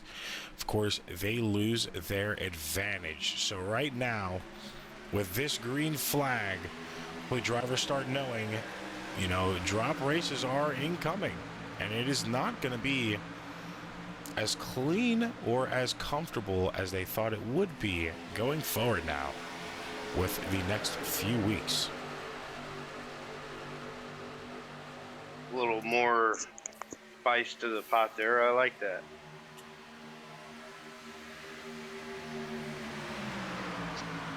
Yeah, it's going to be interesting because the whole field looks like it flipped. You had Ball and Holloway and Mandroot, all these guys up front. Now they're in the back. So it's going to be interesting to see how these guys do their best to catch back up and get in front. It would be cool. It's always nice to see new drivers win for the first time in the league. It's like a breath of fresh air sometimes. When you cover when you're in a bunch of leagues, it's good to see the new guys, making it to victory lane. Like I said, it's a breath of fresh air. It's good to see multiple people winning. So yeah, this is, if anybody wants to take a win from Holloway, this is the time to do it while he's in the back. So.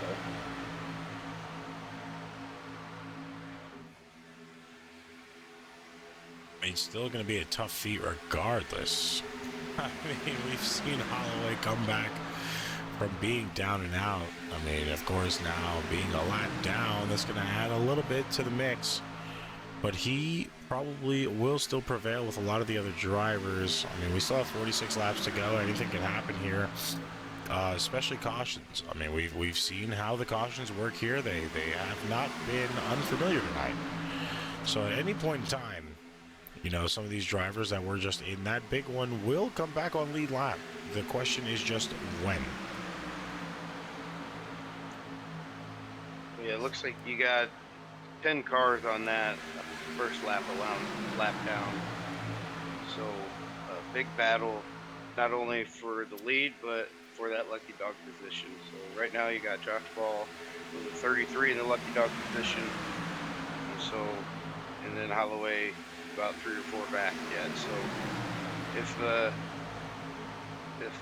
if Riddle had his way and some of these guys up front, they would stay green the whole time, keep them guys a lap down and out of their hair, but I wouldn't count on it.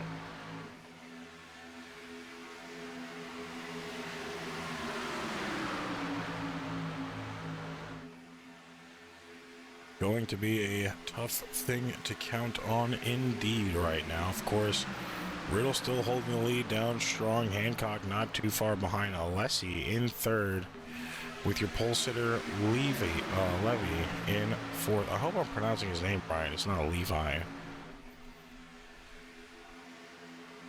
I'm sure he'll understand.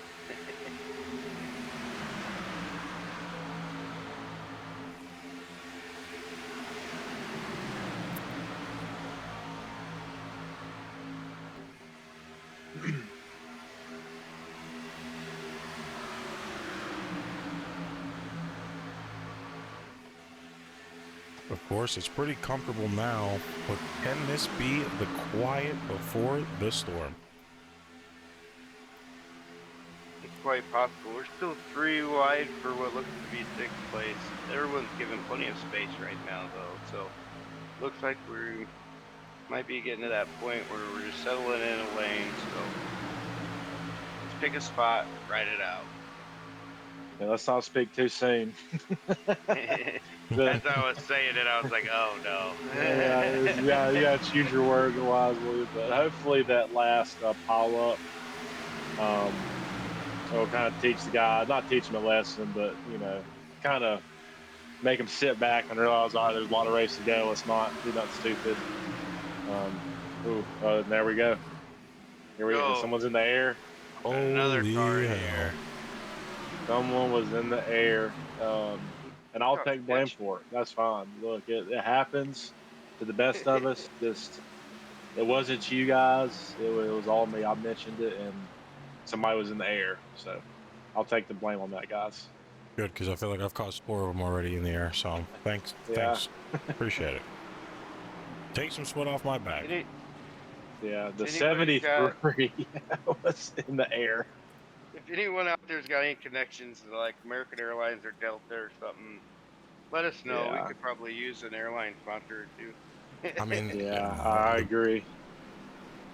I'm probably gonna get killed for this again. The best person to ask would be Brianna Lord. Yeah. Yeah, it looks like the 70. I was wondering if you were gonna take it. Yeah, Jeremy James in the 73. It looks like he earned him a lot of flyer miles from that one. He did a couple flips in the air. Yeah. That was, I really hope he wasn't involved in that last accident. But Holy hell! Yeah, that one. The guy had to be dizzy after that one. Almost went over the just from the catch fence. simulator. Yeah.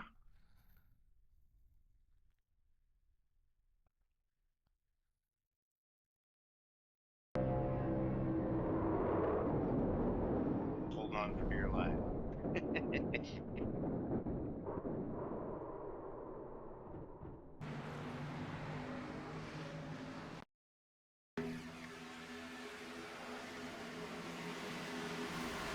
Camera view from inside the car there. Yeah. Man, yeah. This would be a good spot to be sponsored by Delta. Why he's upside down in the air. You know, it sucks I don't make custom die casts, because that would be a perfect plug for Young Hitter Collectibles, and a shameless plug as well. For all your American stock car race worn die casts. We're gonna have to get on that, Blake. Yeah, for sure. Now, of course, with the caution out now, 9th caution of the night. Hancock is going to be in the lead. Riddle in second. Less in third. Todd Poston in fourth. And McNeese in fifth.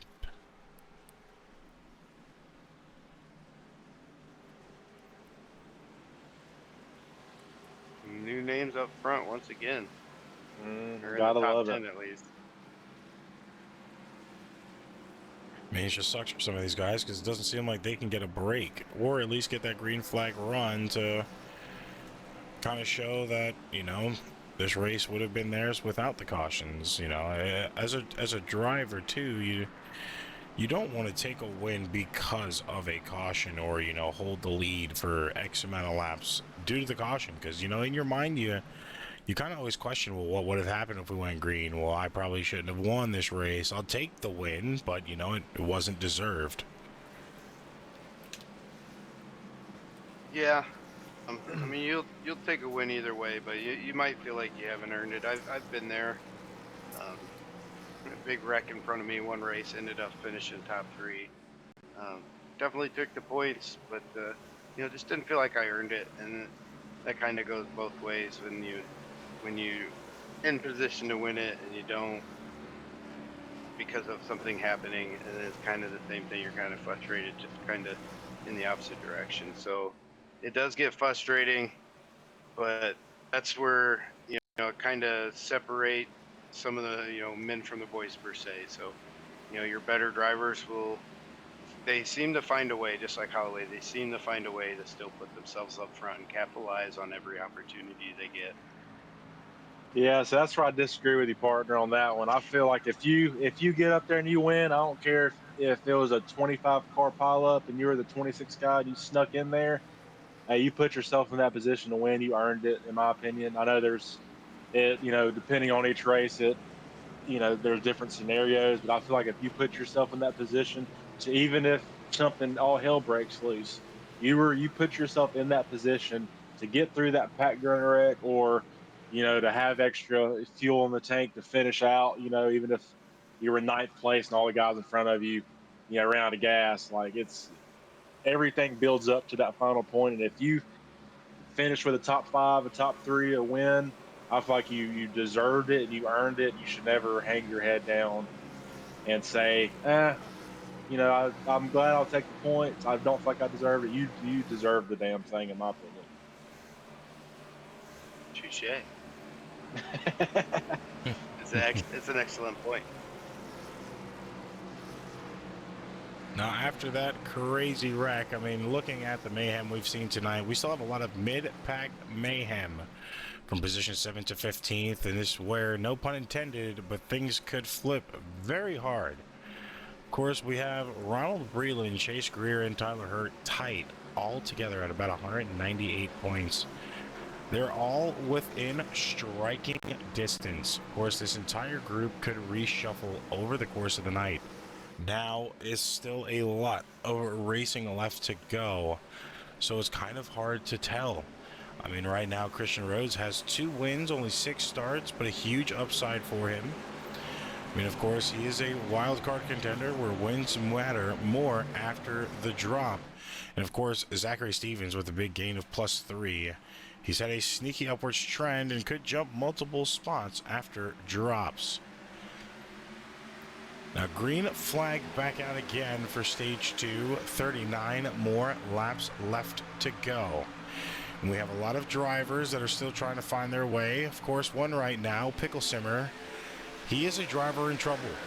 He is 126 points back. He has a win, but he is too inconsistent right now. He needs a drop and a hot streak to really solidify his run. Jeremy James, Eric Rodeman, and Russell Hancock are also in the same situation. They are stuck in no man's land and really need some big finishes now.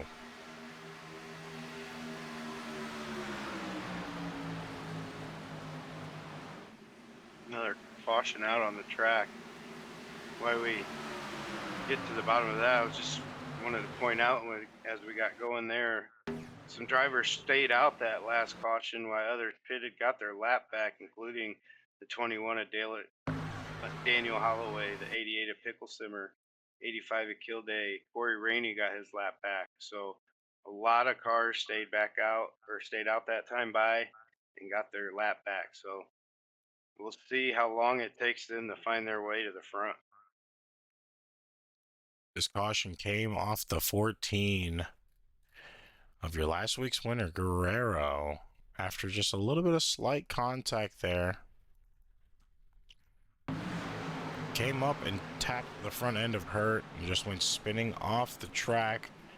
Thankfully, nobody else involved, but of course, a tough situation to be in at this stage of the race as well. I mean, he's had a really good pace here tonight, hasn't consistently been running up in the front throughout the entirety of the race, but I mean, he has had good pace to try to take that momentum here and do something with it.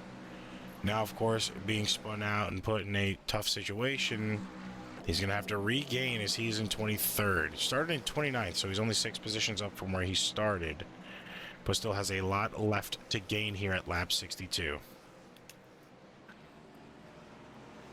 I'm guessing after that one he was involved in, he had a fast repair there, so looks like the car's pretty clean. Not a whole lot of damage after that contact there. So gotta get the tires back underneath him. I got a little shook up from that wreck. Now he's back in traffic. So he showed us he could do it. He's done it before, so we'll see if he can do it again. Riddle going to stay out this time. Pits are open as everybody else practically goes in. Probably a few more that have stayed out. That would be the 8 of Alessi as well, who is going to stay out. Rodman is going to stay out as well, and it seems like everybody else is going to go in.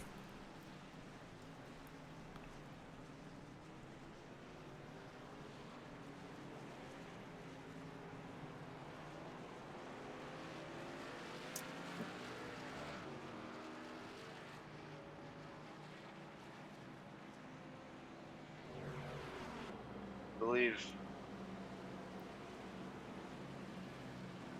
Looks like the 15 at Ethan Horse gets the lucky dog. I'm going to put him back on the lead lap as well.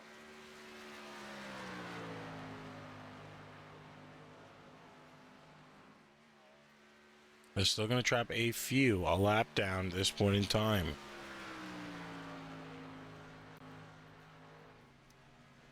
A lot of drivers have been able to minimize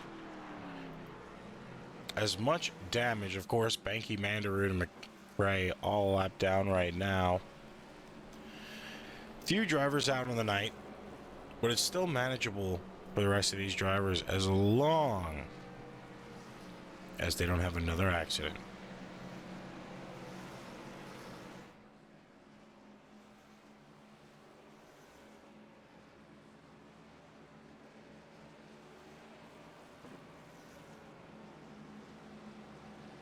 Riddle's going to push the limits of the fuel run in his car this time, it seems.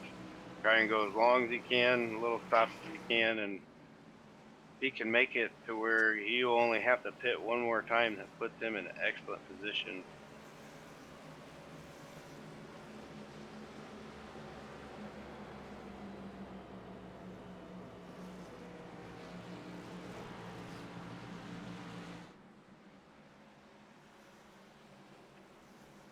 Worst 10th caution of the night right now. Looking at our recap, they have done 26 laps of pacing. 12 lead changes. At lap 65.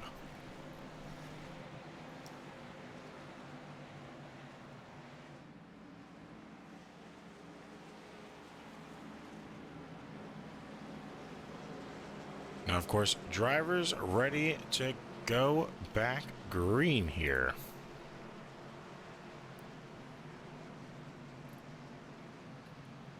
Of course, Vincent Guerrero, he was +8 with the biggest jump.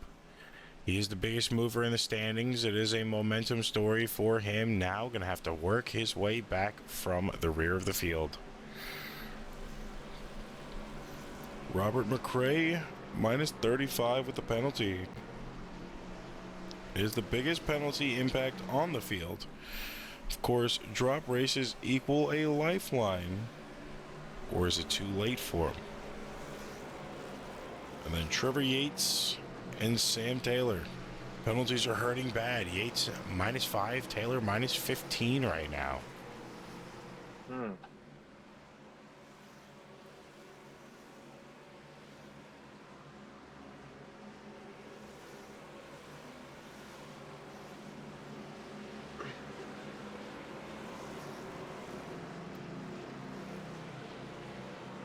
Of course, tonight is the last race before that reset.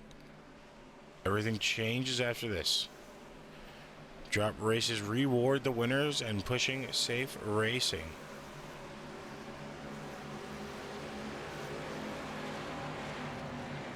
Might be the true last standing we see all season. Of course, the drivers on the bubble know tonight is their shot to control what gets dropped. Now with a green flag back out, you see the 12 of Riddle pull away.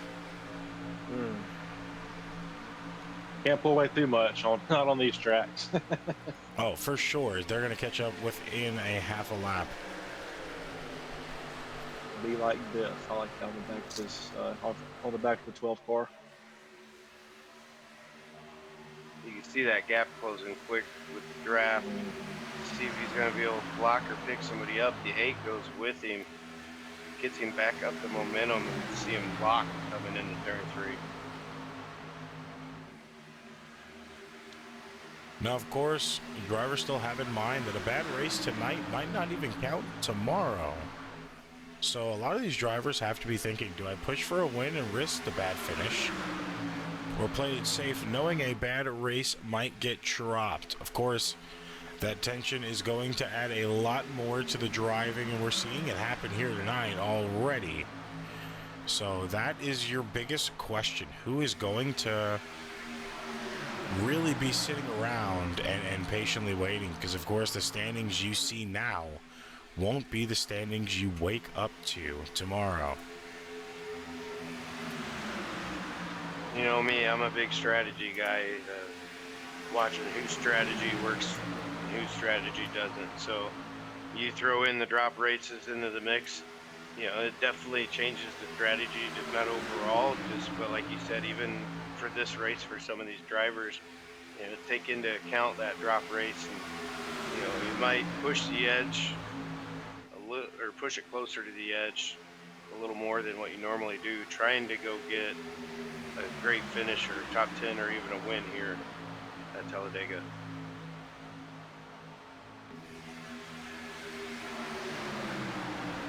Of course, right now, Chase Greer in the 62 of Levy fighting for the lead.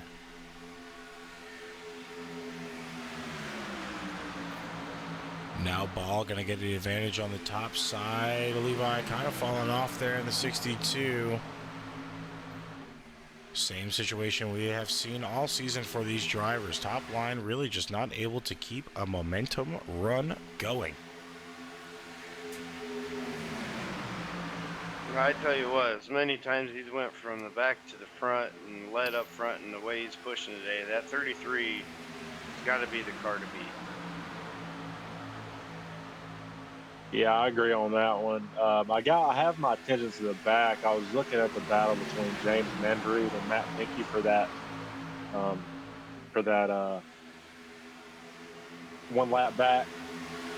And it looks like Mandarud's got a pretty good lead on him, considering Binky is out of the draft pack and he has dropped a lot. So if anything comes up, Mandarud will be in position to get that lucky dog and get back on the lead lap. The other, Dalton Gibson, in 26th place right behind Binky. He's also on one lap back.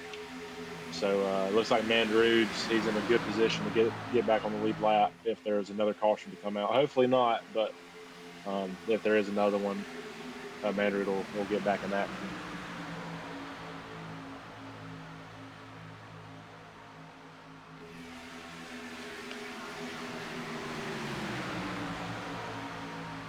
Of course, a tough night for a lot of drivers involved. 31 more laps to go in the chaos.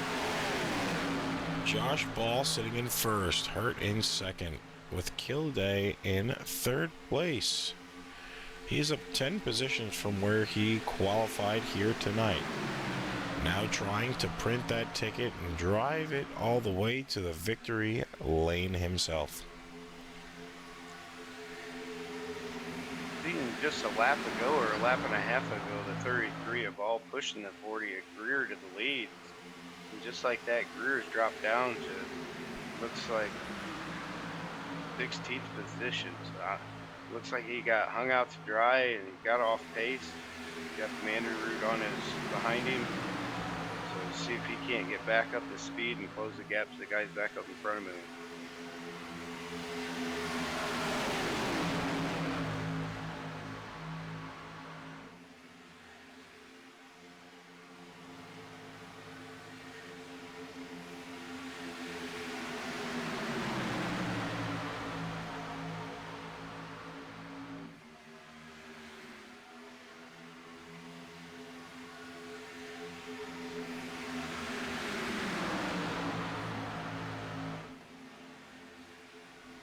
Ooh, somebody dives down to the inside of the track.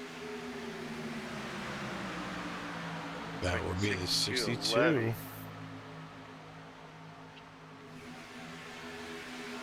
Drops back down out of the top 10, 14th in county. And another caution on the field.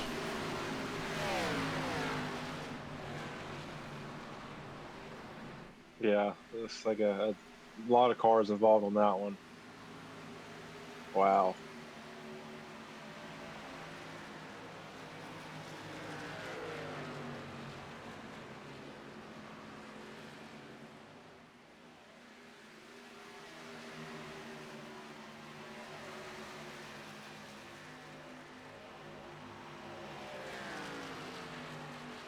caution of the night. Less than 30 to go in this race. Look who's up front. Oof, yeah, that actually worked out for Binky. He was kind of by himself in the back, probably a half flat back, and Mandrew got into some contact. It didn't look too bad, but he'll probably go under and get it checked out in the pits. Might put Binky in a good position to take that lucky dog from him. Depending on how iRacing sorts it out, Mandarud will be ineligible for the lucky dog after being involved in that wreck. Mm-hmm. Does that mean no one gets it, or does it go to the next driver? I think it's whoever's on the track. I could be wrong.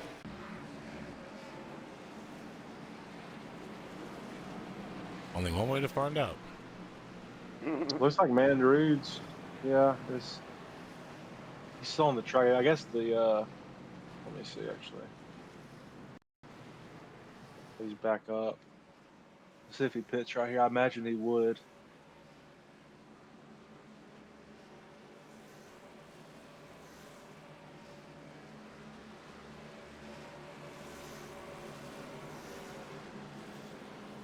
'97, I heard.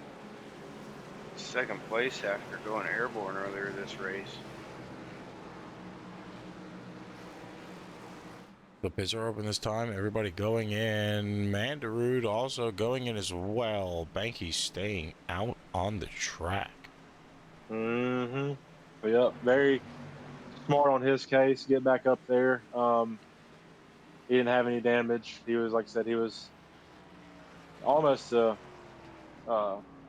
half a lap behind all that disaster that went on, and yet he just got to go around past the pace, so he's going to be back on the lead lap. And very unfortunate for Mandarud because he was in position to get back on the lead lap, but that's just how quick things can change. And it worked out for Binky. Mandarud's still on pit road, long pit stop, probably getting some of that damage fixed from that wreck. Why he's at it.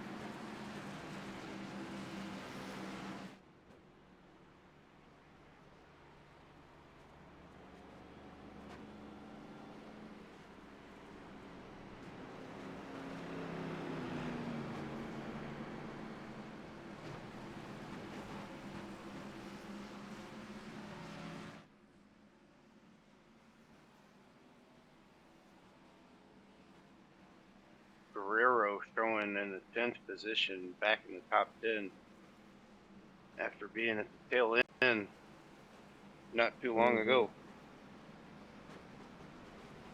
Yeah, Binky just went into the pits. It looks like he got a little bit of fuel, no damage or nothing like that to repair. After he got, there's a good time to pit after he got the wave around. So he's fueled up just like the rest of the pack, and he's on that lead lap. So that worked out. It couldn't have worked out any better for Binky on that caution.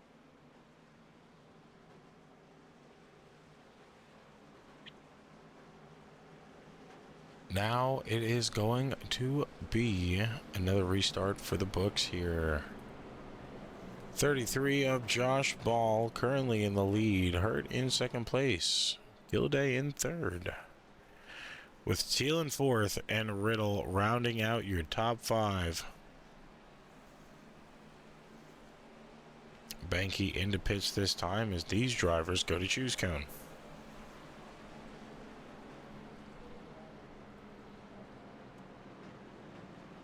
You got Holloway looking just outside the top 10, sitting at 11. He's got plenty. He's in a good position. He's got plenty of time to catch back up and fight for another top five. His eighth in a row? 8 start, or he's had 7 starts, 7 top 5. So he's looking for number 8 right now.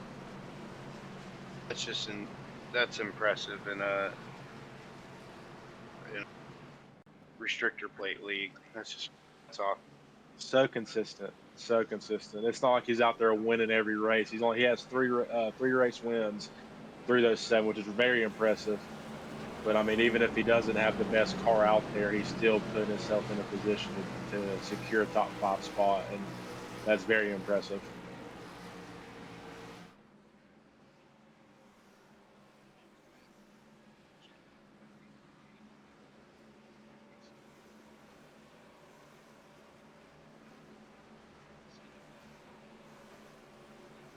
Of course, we're going back to green this time by now.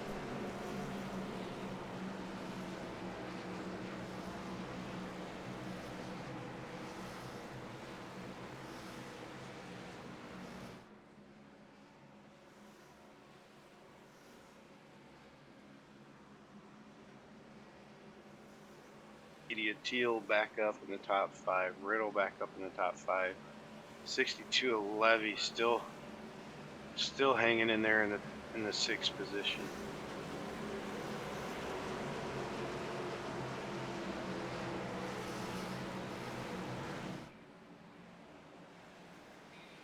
Here we go. Let's get this thing started again. 25 to go this time by. We are now back green.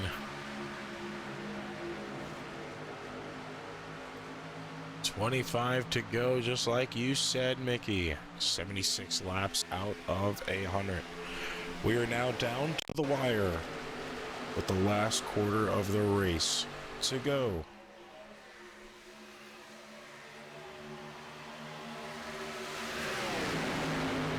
Three-quarters of a race with a whole lot of mayhem, lead changes, and a lot of cursing possibly on their side.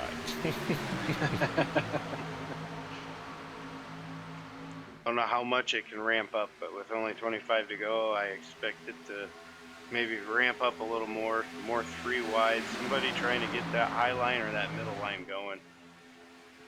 For these drivers' sakes in the drop race situation, I would hope it ramped down just a little bit.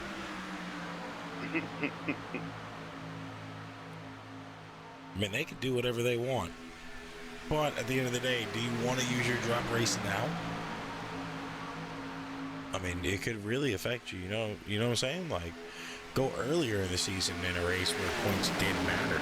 Not now. So, of course, probably a quarter of the field most likely going to be using their drop race here tonight, but it's just, the unfortunate situation of super speedway racing.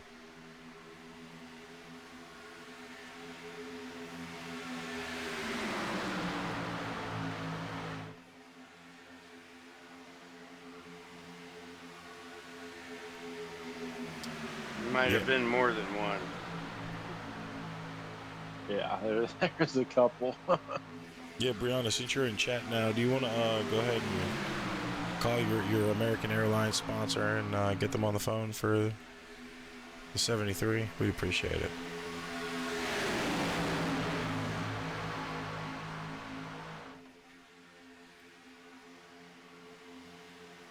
And showing that it's going to be the preferred line coming towards the end of this race.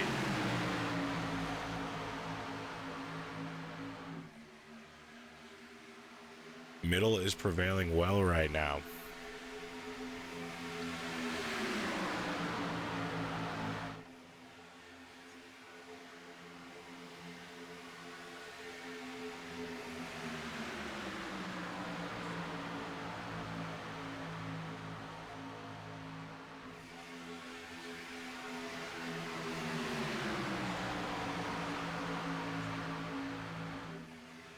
Yeah, it looks like the preferred lane for sure with Ty Hurt leading it. We haven't really spoke about Vicente much tonight. He's right now in the top 5 as of now on the bottom with Josh Ball pushing him. I'd like to see where he finishes out tonight after such a great outing last week at Daytona.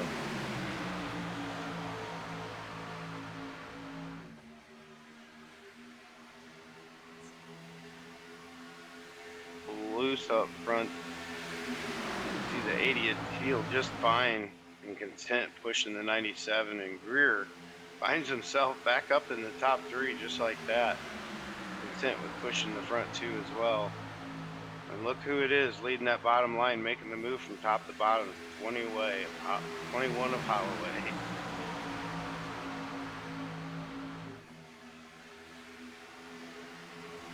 It's only fitting to talk about the 21 with 21 laps to go. Now you're going to see him start to make that run back up to the top.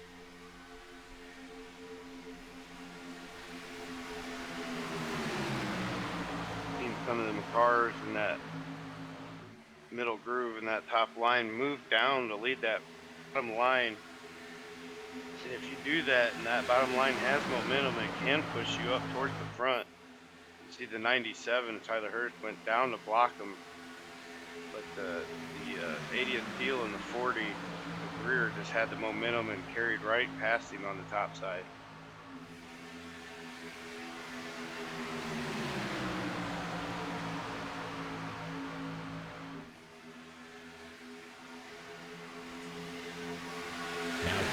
In the lead, we still have 20 laps to go, and since we've been commercial free the entirety of the night, we're going to take a quick commercial break now. We will be back with the rest of the race, so don't go anywhere.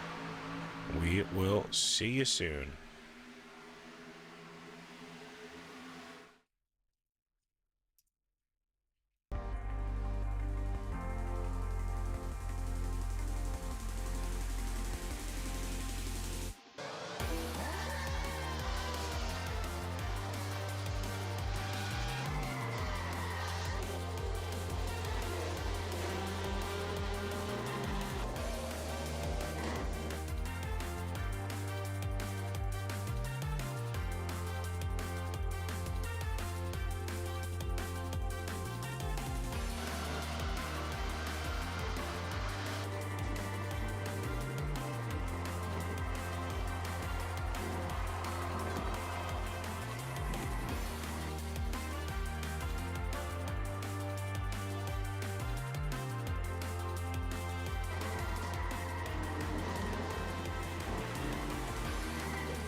Great car, great team. Go execute. Time to turn the intensity up. Fight to the end, no matter what happens. Good day, be in victory lane. The after jets are don't count out anybody. Who wants it the most? We are eyes on the leader now. What a victory this will be. Next flag is going to hit. Does he have enough? Let's go! A dominant performance. They're going to say no, baby. Let's go! You gotta earn this thing. It is all on the table.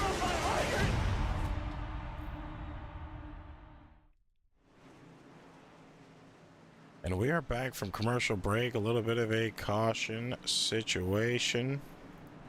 Don't think it was too egregious this time as everybody goes into pits. We will try to relocate.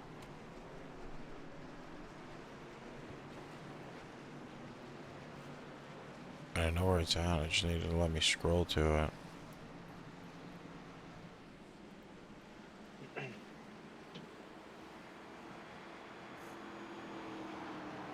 different banner board. The 62 and the 8 car that time by.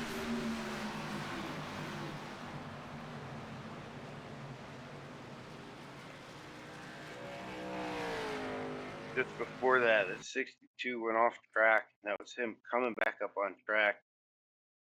Got to be careful of re-entry. 62 had a hell of a bump from 12 Riddle. And unfortunately just came back up in the middle of the corner.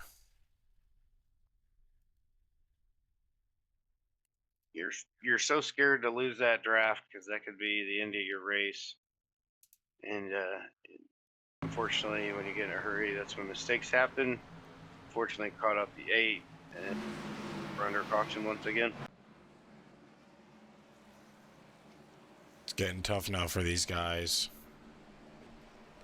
It is literally down to the wire now. We are at lap 83. This is officially the 12th caution of the night.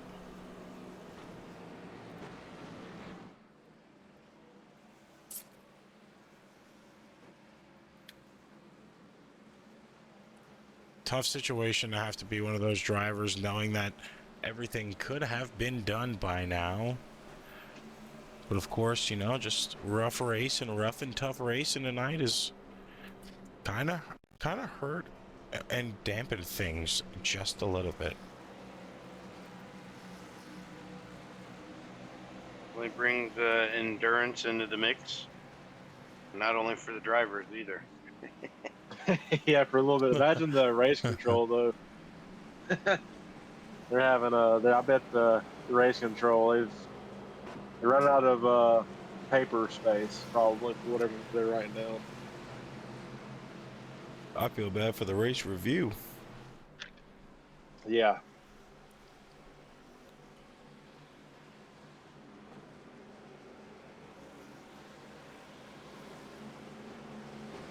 Of course, Spencer Teal and Christian Rhodes are going to be in the lead to start this restart.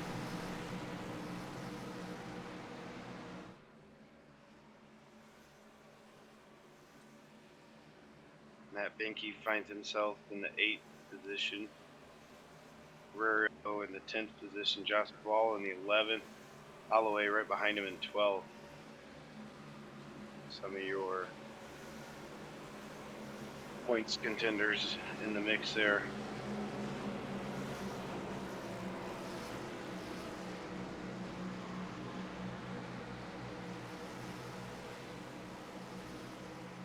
Now it's going to get tricky here on this restart. Holloway is down in 11th.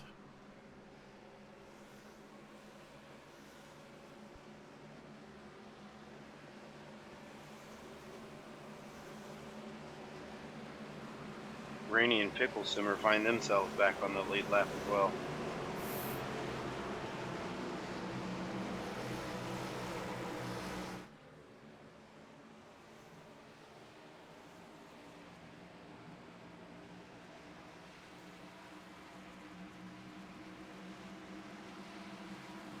Here we go. Now, green flag back out. 16 laps to go. The biggest question we still haven't answered is who is going to be able to take this win for themselves.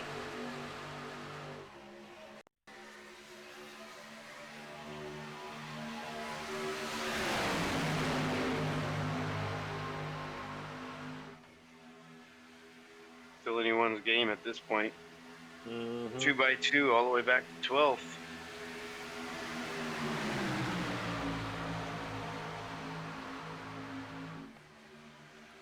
Heel now has that advantage on the bottom side, but how long is it going to last? Looks like some guys in the back are pushing it 3 wide.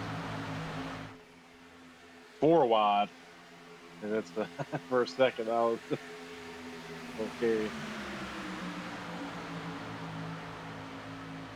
And you see the outside line starting to build momentum Pushing the one on road out front. Yep.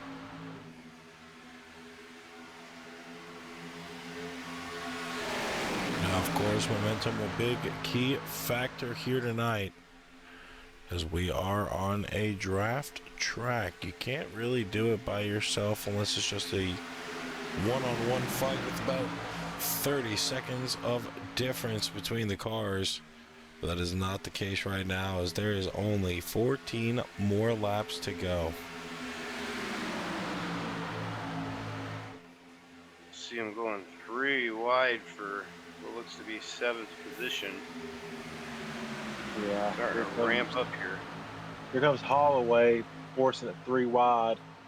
And the ball's right next to him. So these guys are ready to get back where they've been all race and compete for that win. And Binky's making a nice run too behind this one car. Putting himself in a good position to get some good points.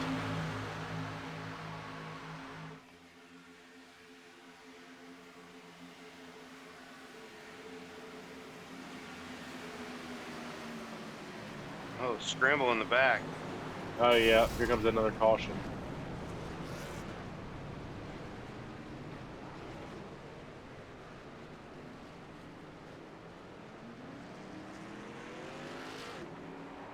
Heel involved in that one after leading there for a while. Yeah, it looks like the number 4 of Corey Rainey came down in the middle lane. Let's look up. He might have been bumped. I'm checking on it now. Didn't look too good though.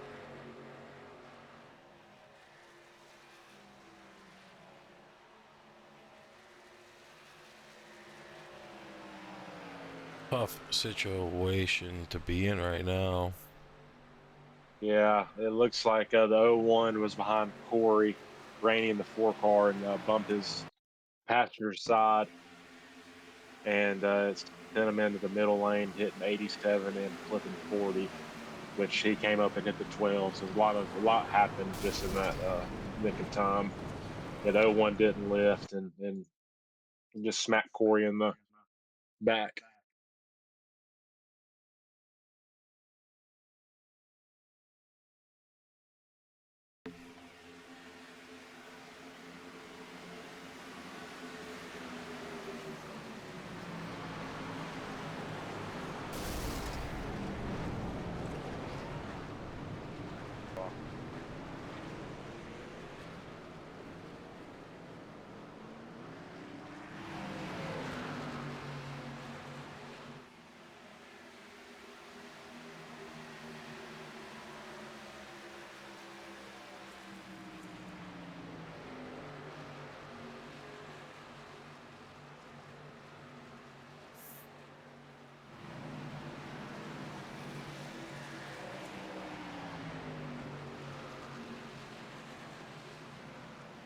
Now, of course, driver is going to re-rack it again.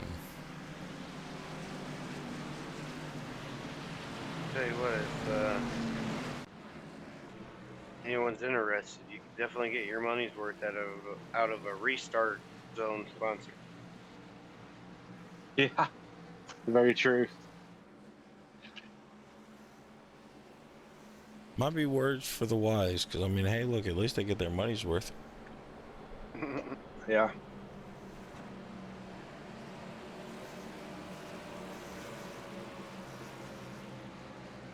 That shakes it up again. Banky now in 2nd position. We've been keeping an eye on him all race, battling from the very first caution, I believe, he was involved in. So shout out him getting back up there. The 84 McNeese. He was, I believe he started at the race in the last position, finds himself in 3rd place right in front of Holloway at the 21. So, that's why you never give up. Keep battling.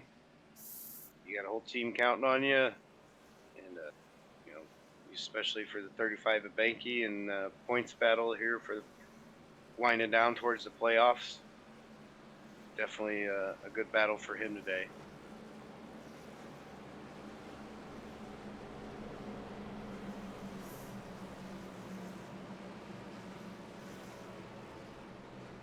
Now, of course, Rhodes going to be your leader at the time of the caution. Then we're going to have Banky in second. McNeese rounding out your top three. Drivers on lap 89 out of 71.90 this time by, so we only got a few more laps left in us.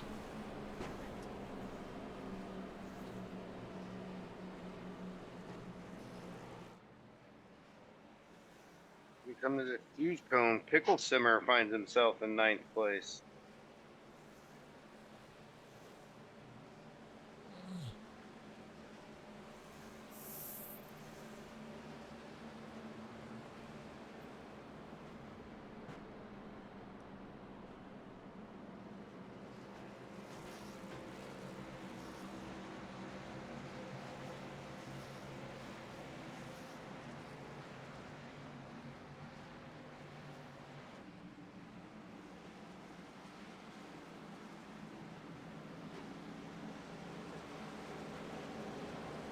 Yeah, that outside line's looking pretty strong so far.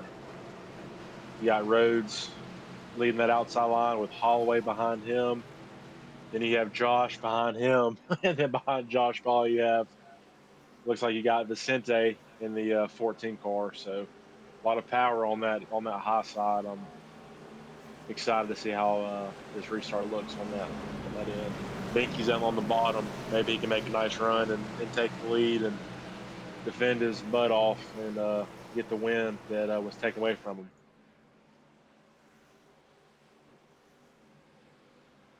Most drivers on the outside, once you clear that inside line, come down. I'd be almost curious to see if Benke, the 35, moves up. Yeah. For the restart, the way that middle groove has been outrunning the bottom groove.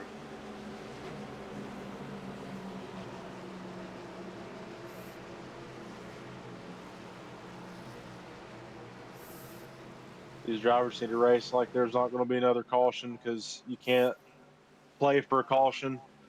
You know, you just got to drive hard as you can, as if their caution won't come out because it's so late in the race. I've seen so many times the race will be riddled with cautions, and the last 40 laps are green. You know, so just guys just need to have their head on a swivel and just race hard as if the rest is going green.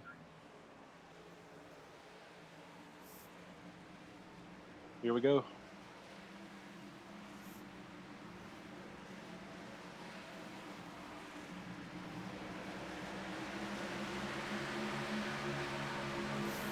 Got a nice lead for Rhodes on the restart. Holloway gave him a little bump.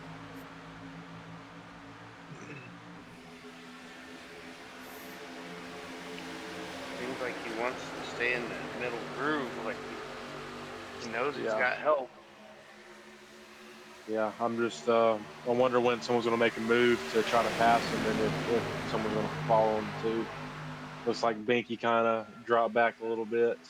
He's still on that bottom line, losing positions. It's just, if there's no gap, you can't force yourself in there, you know, so sometimes you have to eat it and hope you have a better opportunity later in the race.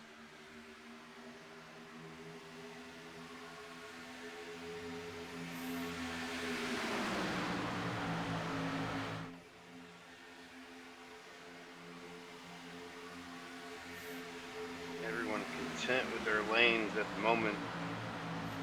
Yeah, it's too early to push. That's how they feel. It's too early to make that move. I think they're just gonna stay behind who they can, be safe, and then those last 2 laps, that's when they're gonna start being more aggressive.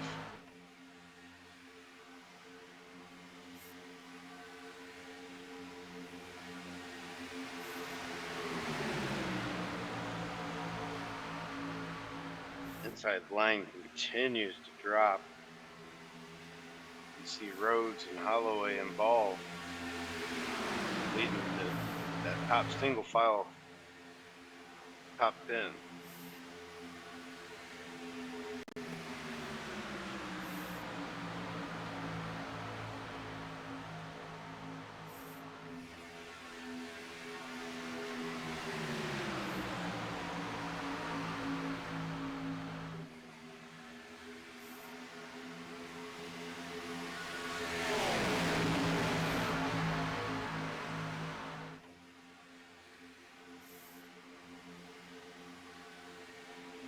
not muted, T-Bone. Yeah. Contact in the rear of the field. Yeah, it looks like that single file is just pushing strong right now. Looks like Binky's sitting at 12, 3 wide behind that single file pack. It looks like they're making some of the people are making a move to make it double.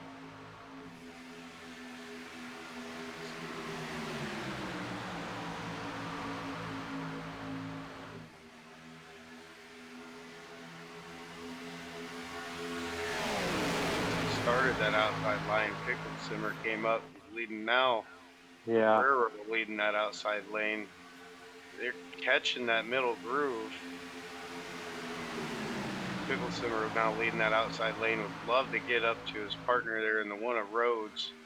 Yeah. There comes Binky on the bottom. Hoping for somebody to help him push, or he's gonna try to squeeze in somewhere. Yeah, that outside line is slowly moving up. So it looks like Rhodes, I'm sure he's hoping for his teammate to get up there with him as well, especially when it comes down to the last couple of laps when you need defense and, you need all the help you can get.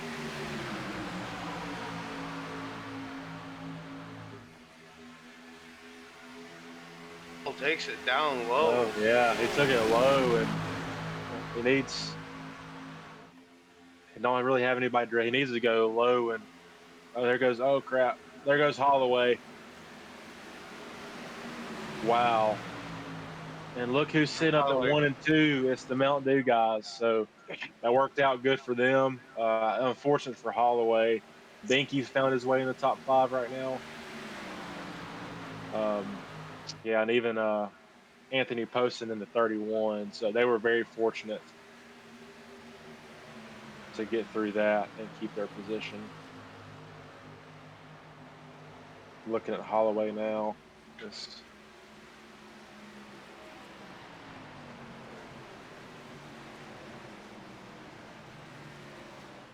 That's very unfortunate. They kind of got sandwiched in between Rhodes and Pickle Simmer. Cut up in front of the 33. Looks like his car's fine. He didn't take any, just slight contact. So he should be good to get back out on the track. He'll be starting from probably the middle or back of the pack. I guess it depends on when that caution came out. They're very fortunate, at least, his car's not done for. He can still, fight for a chance to get a win or a good position.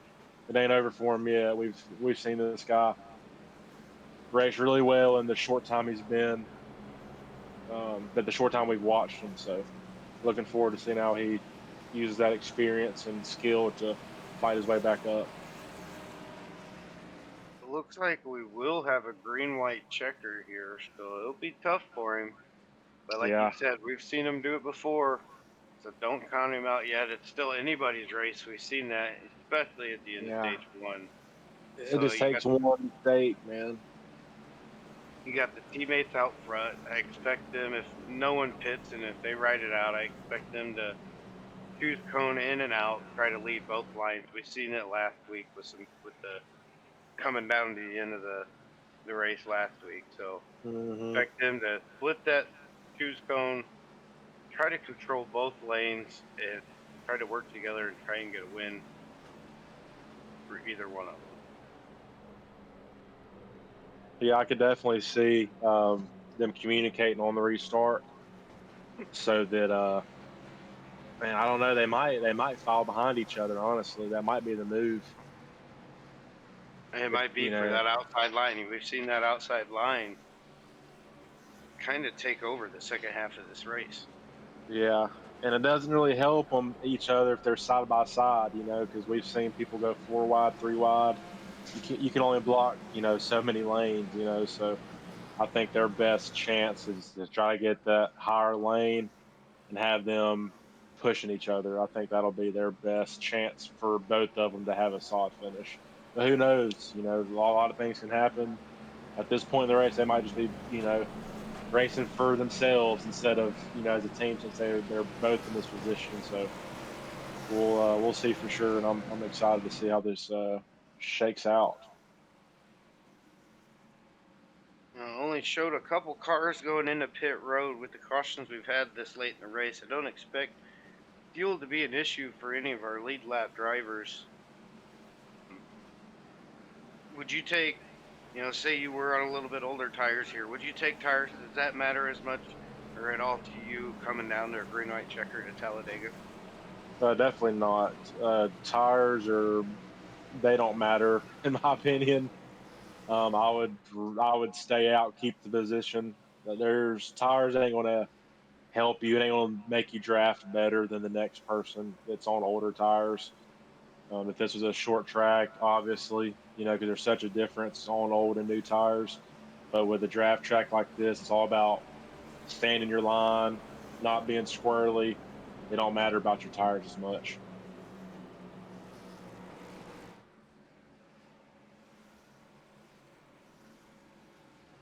I believe this will be juice cone this time by.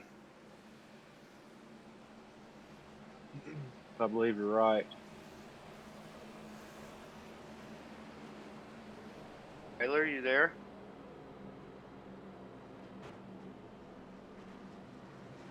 And some technical difficulties with our host this evening. No worries.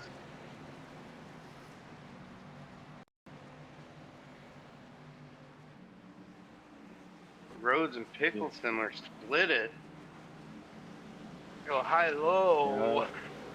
Yeah, and then you got Ball behind Rhodes, and there's Binky and Rainey following him. So it's just, I feel like that higher lane's just been better, just like it was last week.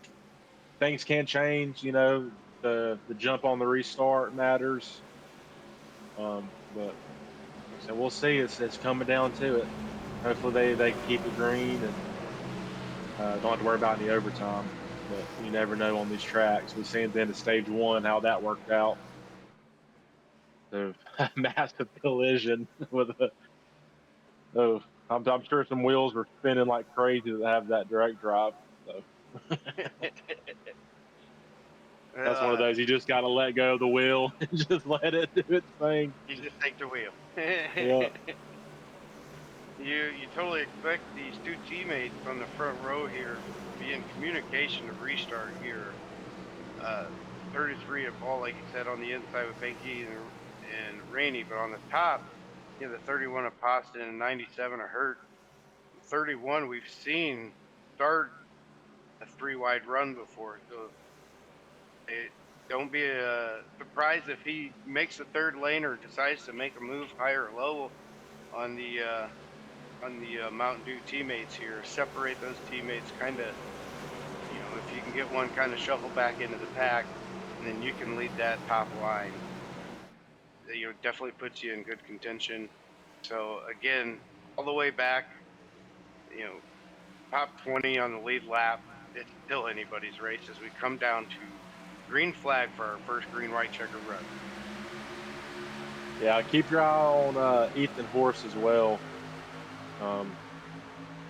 He's right now in 8th spot. He's been battling. He's a little bit behind Holloway, but if he can get him a good finish and Holloway kind of stays where stays where he's at, he can definitely shrink that lead that Holloway has on him. So here we go. Yeah, you throw the points in the mix for this green right checker. It definitely has potential to mix up your points. There goes Binky. And we have us another. Here comes the green white checkers. Is like 2 out of 3. So hey, we're gonna get max of 3. Yeah, some extra lap, some overtime. Some overtime, some free racing, baby. Yep.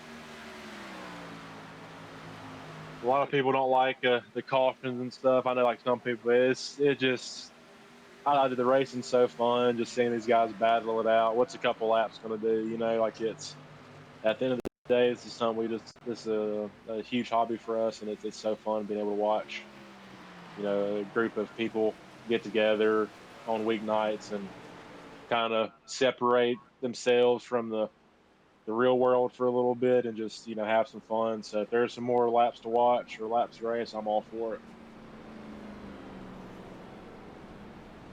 Yeah, green white flag. Excuse me, green white checkers are a lot of fun, especially on these tracks. Definitely adds spice to the mix.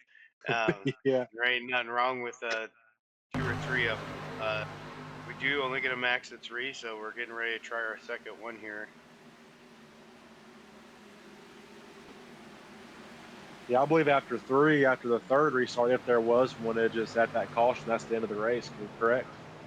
Correct. If that, or even if the white flag flies on this time, once the white flag flies, next caution or next flag ends the race. If we get to our third green white checkered, again, after the green flag drops, next flag would end the race, or excuse me, unless you take the white. So then you would race it to the finish. But you see in there the 35 getting wrapped up there in that incident, puts him down. Let's see here. Showing him now in 24th place. Last car on the lead lap, so definitely not what the 35 of Binky wanted. Sitting in prime position with that points battle coming into the final moments of this race. Yeah, I agree. Very unfortunate. Now he's sitting in the back. Hopefully, he can make up some ground. He's had a good car today. He's going into the pits now. I mean, might as well at this point go ahead and take whatever tires and fuel you can. With his green white checker, maybe he can battle up, get gain 4 or 5 positions, whatever, depending on what the lines are looking like, and just get as much. You take a situation like this, you try to make the best of it. Finishing 19th is better than 24th, obviously, especially when you're in the top 5. You got to get as much points as you can possibly get. Yeah, like you said, tires not a big issue here, but you did see Binky spin around, lock them up, go sideways for a little bit, and that can affect the tires on the car. And if you're the last car on the lead lap, you're not losing anything. Like you said, go get them fresh tires. Yeah, you Maybe might a as it smash doesn't change hurt. just to be safe. Doesn't hurt anything. And like you said, every position counts, especially with the points battle he's in, right in the mix there, as you and Tyler said earlier. So don't give up yet. Keep battling. Go get you a couple more points, kid. Yep, I agree. So we're getting closer and closer to the restart. Is there any particular car, like what's your prediction? Who do you think is going to finish this one out on top? Do you think it's going to be the teammates, one of Rhodes or Pickle Simmer, or is it going to be, you think Ball is going to come up, or who do you think's going to win this race? I just want a little prediction from you. Man, I hate to take him from you, but like I said earlier, the 33 is just, I think, just showed dominance really this race. Yeah, you've had Rhodes and Picklesimmer both up front, but I feel like the 33's pushed really well. He's made the right decisions. He's been up front most of the night. If not, he's found his way back up there. He showed a lot of patience, just pushing drivers around, trying to just stay clean and get to the end of this race. I'm going to go with the 33. You're more than welcome to pick them with me. Who would you pick? I'm just gonna go with the leader right now. I'm gonna go with Christian Rhodes. He's just been doing really well this last half of the race, and plus he has the one advantage that the 33 and the 31 don't have, and that's a teammate right next to him. So I just think obviously I would love to choose a 33, but I'm not going to be boring and choose him as well. But he has a tougher challenge ahead with having 2 guys that are teammates in front of him. Granted, coming off of 3 and 4, that's when the teammates kind of go for themselves rather than the team. But I think Rhodes, he's been doing really well as of late. I can definitely, he'll be my pick to cross that checker first. So, but we'll see.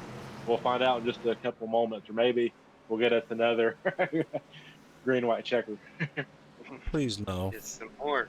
There it is. Please no.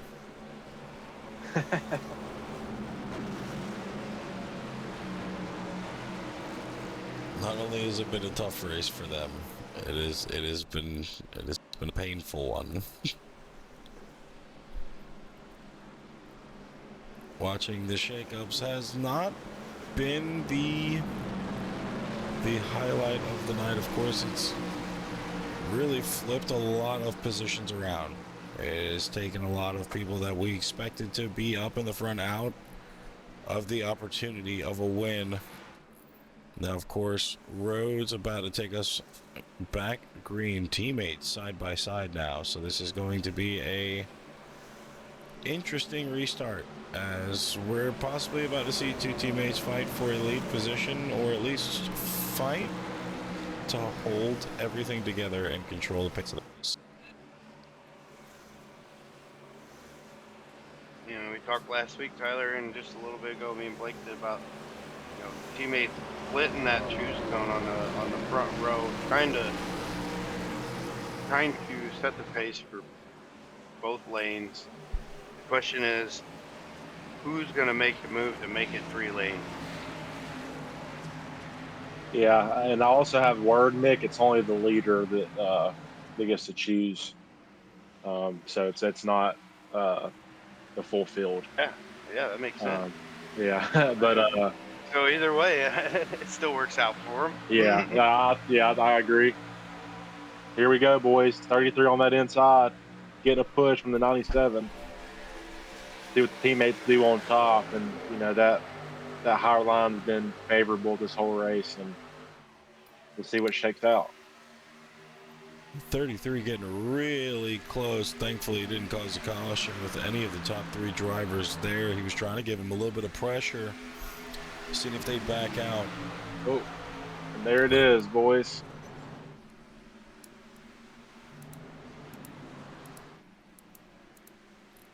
We'll try it one last time. Believe this is a league record now. We've had a few cautions. Part of it. Yeah. Looks like the 62 of left. He went up a lane. Wow. And hit Noah Davis in the 18 car. And they kind of spun everybody out. Binky barely got by it. Oh, that was close. I'm sure he's thankful to get passed out and get a couple position changes. But yeah, that was very unfortunate. But that's just part of it. We're used to it tonight. You see Holloway with some heavy damage there. Hopefully gonna help some of them drivers chasing him down in the playoffs. Yeah, for sure.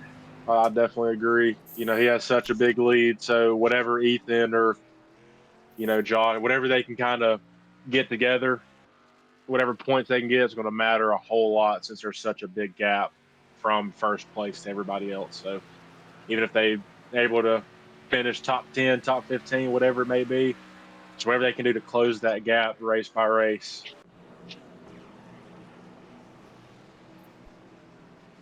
I mean, Holloway practically out of it now, unless he was in the right place at the right time for a white flag caution to come out.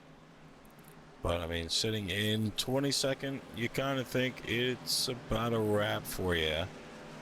Kind of moving on to next week and thinking about what you got to do there, as you still have two teammates of Christian Rhodes and Picklesimmer leading the field right now.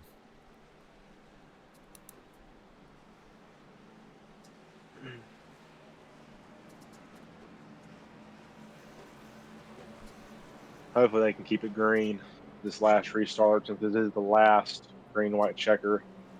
You don't want it to end on a caution, but at some point it's got to end at some point. If not, there's just telling how many green-white checkers there would be if there wasn't a limit. So hopefully they can just stay green, have guys cross the finish line, complete the race instead of having it cut short because of a caution.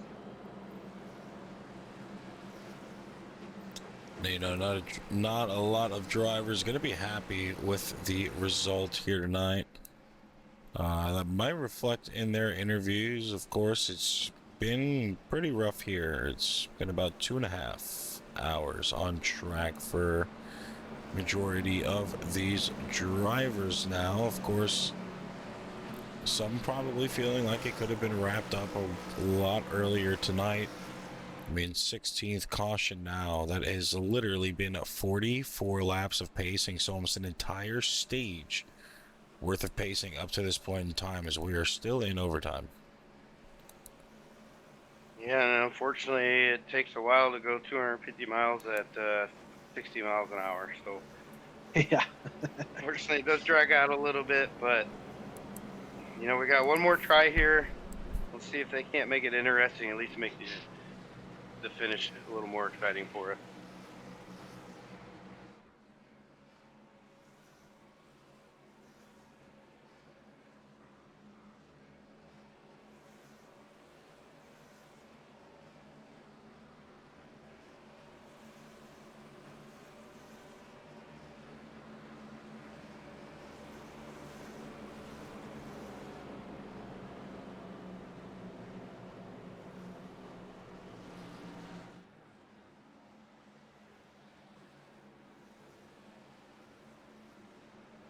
See if the 81 of Pickle Simmer and one of Rhodes have the same strategy. As we know, they'll be side by side again. Let the one of Rhodes come up to the top line this last restart. See if they try that again. Keep that middle line running. It's definitely the dominant line once you get to the backstretch.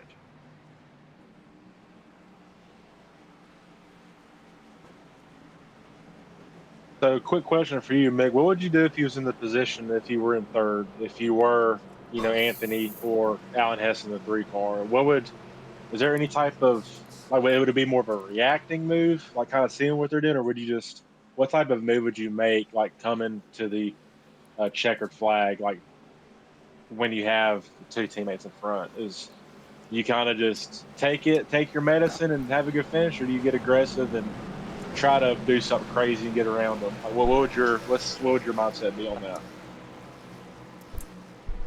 Man, for me, I don't get. It's tough to be in position to win a race, let alone actually win the race. So if I'm in position to win a race, I think I'm going to go for it. Mm-hmm. So if I'm in this second row here, let's say I'm the 31 of Poston, expect them again to go to the top row. I'm going to just try and ride out that bottom row. Hopefully the 33 sticks with me and we can get some cars lined up.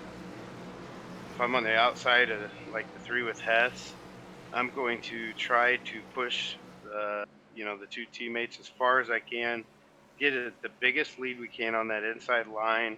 Mm-hmm. And then when I think it's safe, either dip down.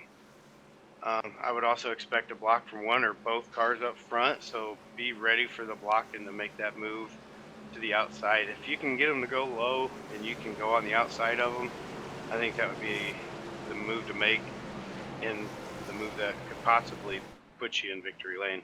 No, gentlemen, Well here we said. go. All right, let's keep it clean, guys. Come on, I want to see somebody pass. I don't want to. I don't want it to end early. And they're off. Green flag back out. Teammates kind of side by side, still a little bit staggered there. One's going to stay in that middle lane, allow his teammate to get up to him. 31 had a shot, but it's kind of tough to stay behind the guy in front of him if he keeps moving lanes. So You see the bottom lane kind of holds its own through the first couple corners. it's getting squirrely going into about to go into 3. Up, and there goes a turn. And there's that's, another wreck. That's it. That's your race.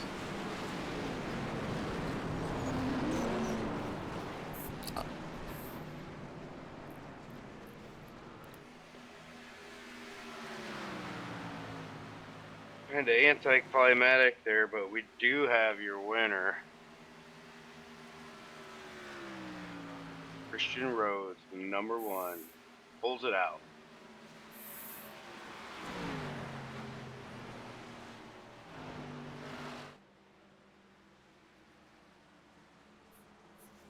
What a tough race.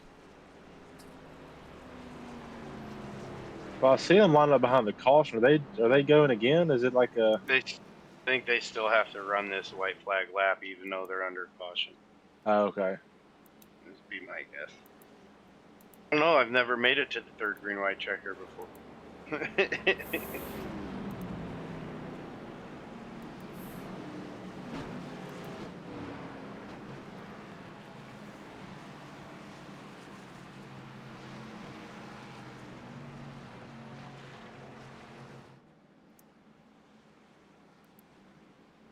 Curious to see how this sorts out. I think, yeah, the 31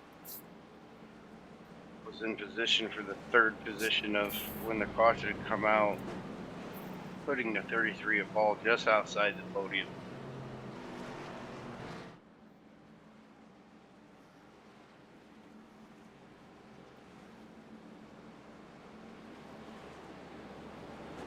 Good call on the one car, Blake. It made it easier with all the cautions. I mean, Rhodes has kind of been slept on too, man. I mean, hasn't had the best season. Only one win, sitting in 11th. But, you know, it's been a little bit tricky. It's been challenging, so.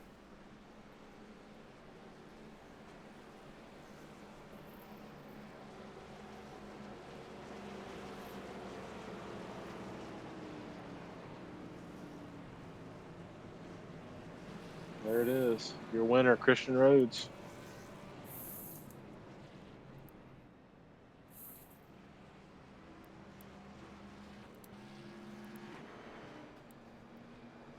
You did a demolition derby like last week. Always.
After an insane night, we have finally claimed a winner.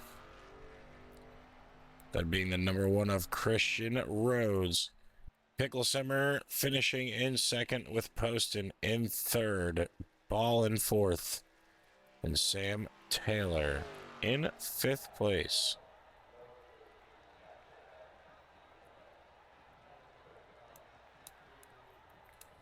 Course interviews with a few drivers that are probably happy it is now over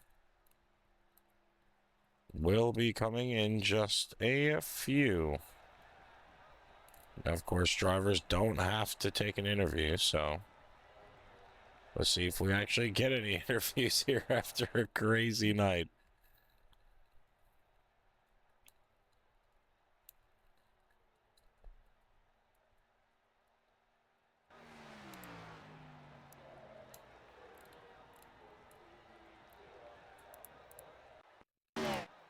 Shout out everyone who stuck it out with us.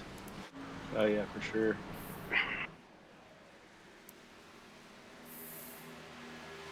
Tell you what, though, man, a couple of them heavy big wrecks. There was some heavy impacts with some cars catching some air. We had cars stacked 3 high on roofs. Those are some big hits. I agree 100%. Definitely a lot of activity for some good pictures, for sure.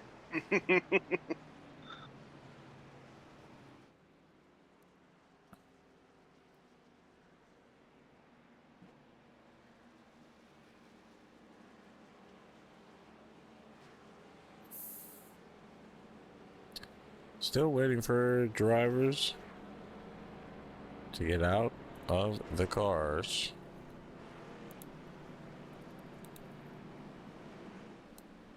Of course, recapping the last few laps now on screen. Looks familiar. The last caution laps. I'm going to say the last laps of the pace truck. Yeah. Hey, well, good job to the pace truck. I'm glad he had enough fuel to get through. I was worried he's going to have to change tires or something like that. Have a little, do some work under the hood. That thing they just kept that thing cranked up the whole time. Didn't even turn it off. Had enough miles on it. Now you're going to sell it as a used truck. You've got too many miles on it. That's the MVP of that pace car. All right, well, we're not going to wait anymore. We're going to start pulling drivers in here to get these interviews on the road. So, of course, looking at who finished in third place, that would be the number 31. Todd Poston. How you doing today, guys? Doing good, boss. How you doing? Not too bad. That ran a little long. That was about to be the first question. How do you feel about practically running a 500 without the 200 laps?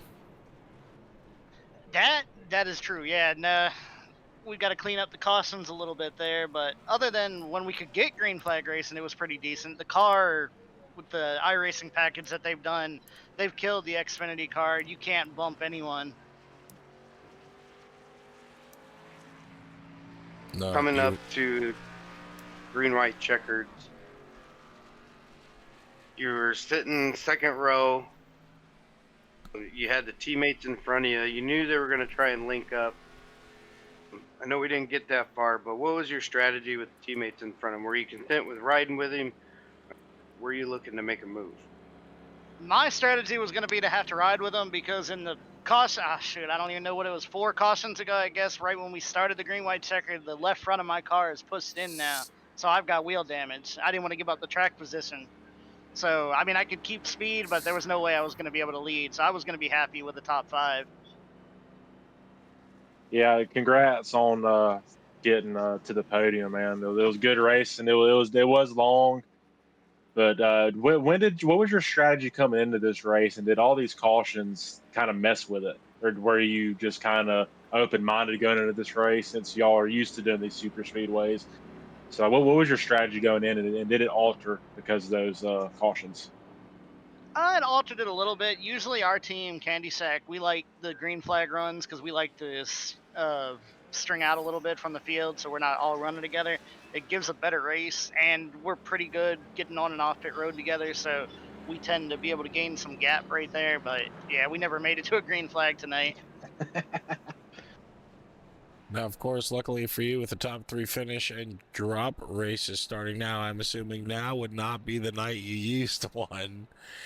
But how do you feel like that's going to affect a lot of things come the morning? Oh, it's going to shake the points up. I don't think the guy at the top is going to be able to be Touch Holloway. I think his lowest race was tonight, and that was the 17th. So, and then after that, I think the next race he drops is a 5th place. So he'll stay up top. I think it'll shuffle the top 9 a little bit, though.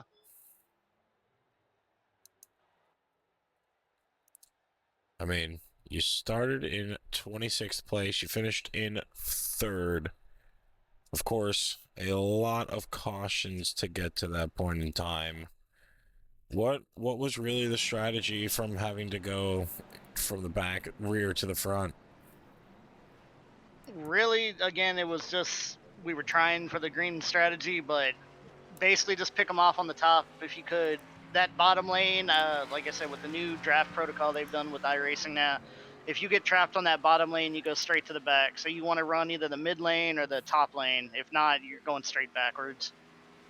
Yeah, you did a really good job getting back up there and putting yourself in position for the win or the podium spot. But yeah, right now you're sitting in sixth spot in the standings. Before the change for tomorrow, but you finished everybody ahead of you. The top five, they're all behind you in this race. So you really did help yourself when it comes to the point standings. Like I said, granted, it'll be a clean slate, for tomorrow morning. But I don't really have a question for you. I just good job on finishing ahead of all the guys in front of you in the standings, man. You did a really good job on putting yourself in a good position for third spot. Yes, sir. Thank you, guys. And of course, if Mickey doesn't have any questions for you, I always like to ask one more question. Mickey, you got anything else? No, man, I just thought you had a great race, battling back up front, just like Blake said. Congratulations. Keep it going, carry it into next week, and good luck on this points battle. Thank you, sir. Well, of course, as we have stretched into the next day, now passing 12 in the morning, we're not going to hold you up too much longer. So we're going to ask you if you have any shout-outs you'd like to give. Just got to thank you guys for sticking it out and broadcasting this race. Like I said, it was a little bit long, but hopefully next week we'll clean it up and do a little bit better for y'all. Well, of course, man, congrats on the top 3 finish after a long race where it was really anybody's game from at least caution 1 forward. We saw it was going to be a little bit stressful for you guys.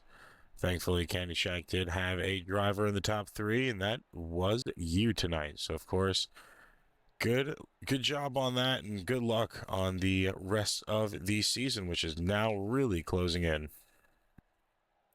Yes, sir. Thank you, guys. And that was your 3rd place finisher, Todd Poston. Of course, we still have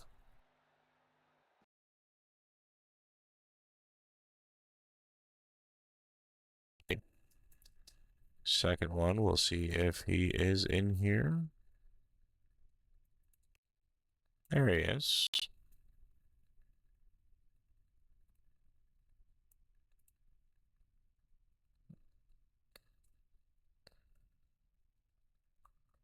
All right. Now coming in to the booth is going to be the 88 of Dylan. Sorry about that, fellas. That is my soundbite. Forgot that was on. I'd say it fits today. Yeah, you can do it. You popped off there. You got it. Okay, so I'm not in the broadcast yet, or no? No, you're in. You are in officially. All right. So of course it's been a bumpy road for you, man. You haven't had the opportunity to really hone in here. Of course, still missing the win, but you're sitting comfortable on the point standing. How are you feeling about tonight's race from start to finish? I felt like I had a top 3 car all night. I just made a mistake or two, like I usually do. I always say Daniel Holloway has the best luck in the league, and I got the worst luck. I just can never seem to finish a race. But we finally got one tonight, and we got second, and I'll take it. Coming into this race, what was your strategy as far as, did you want to stop every caution to get gas until you realized there might be more cautions than normal? Did you want to run the fuel runs as long as you could? What was your strategy? Well, my strategy was if I was around my teammate Christian or Sam, Slightly Dangerous Racing, it was to work with them. But if I was by myself, I would take every run I had, which I think I pretty much did all night. And then, of course, kind of just stay out as long as you can and pit when there's a caution and vice versa, So I think it worked out pretty good. Like I said, I made a mistake or two tonight. Had to get a couple of fast repairs, but I was able to claw myself back up to the front with the help of the 31, I believe. We were able to get on the top there and push it along past those 7 cars before it started becoming a caution fest there at the end. So it worked out, and I'm happy. Yeah, congrats on getting top 2. You and your teammate. That was some good racing. Like I said, it went long, but that's just a part of it, you know. Um, Yeah. yeah. Was there any point that you felt, very comfortable in the race, like with your teammate up there, or was it just balls to the wall the whole time, just sweating and not knowing what's going to happen next? Did you ever have any comfort in this race at all before the Early end? early on, I got to the lead, and I think it was Christian and I. We were 1-2 for a little bit for about like 5 or 6 laps. I felt pretty comfortable then, but I didn't really feel comfortable again until towards the end. I mean, I felt good knowing that we were 1-2 on the restarts, and we could kind of work together as best we could. And as Hmm. long as we were on the top, we were good because it was top dominant tonight on the restarts. If you Oh yeah. did it right, and it was fun. I enjoyed it. I'm looking forward to next week for sure.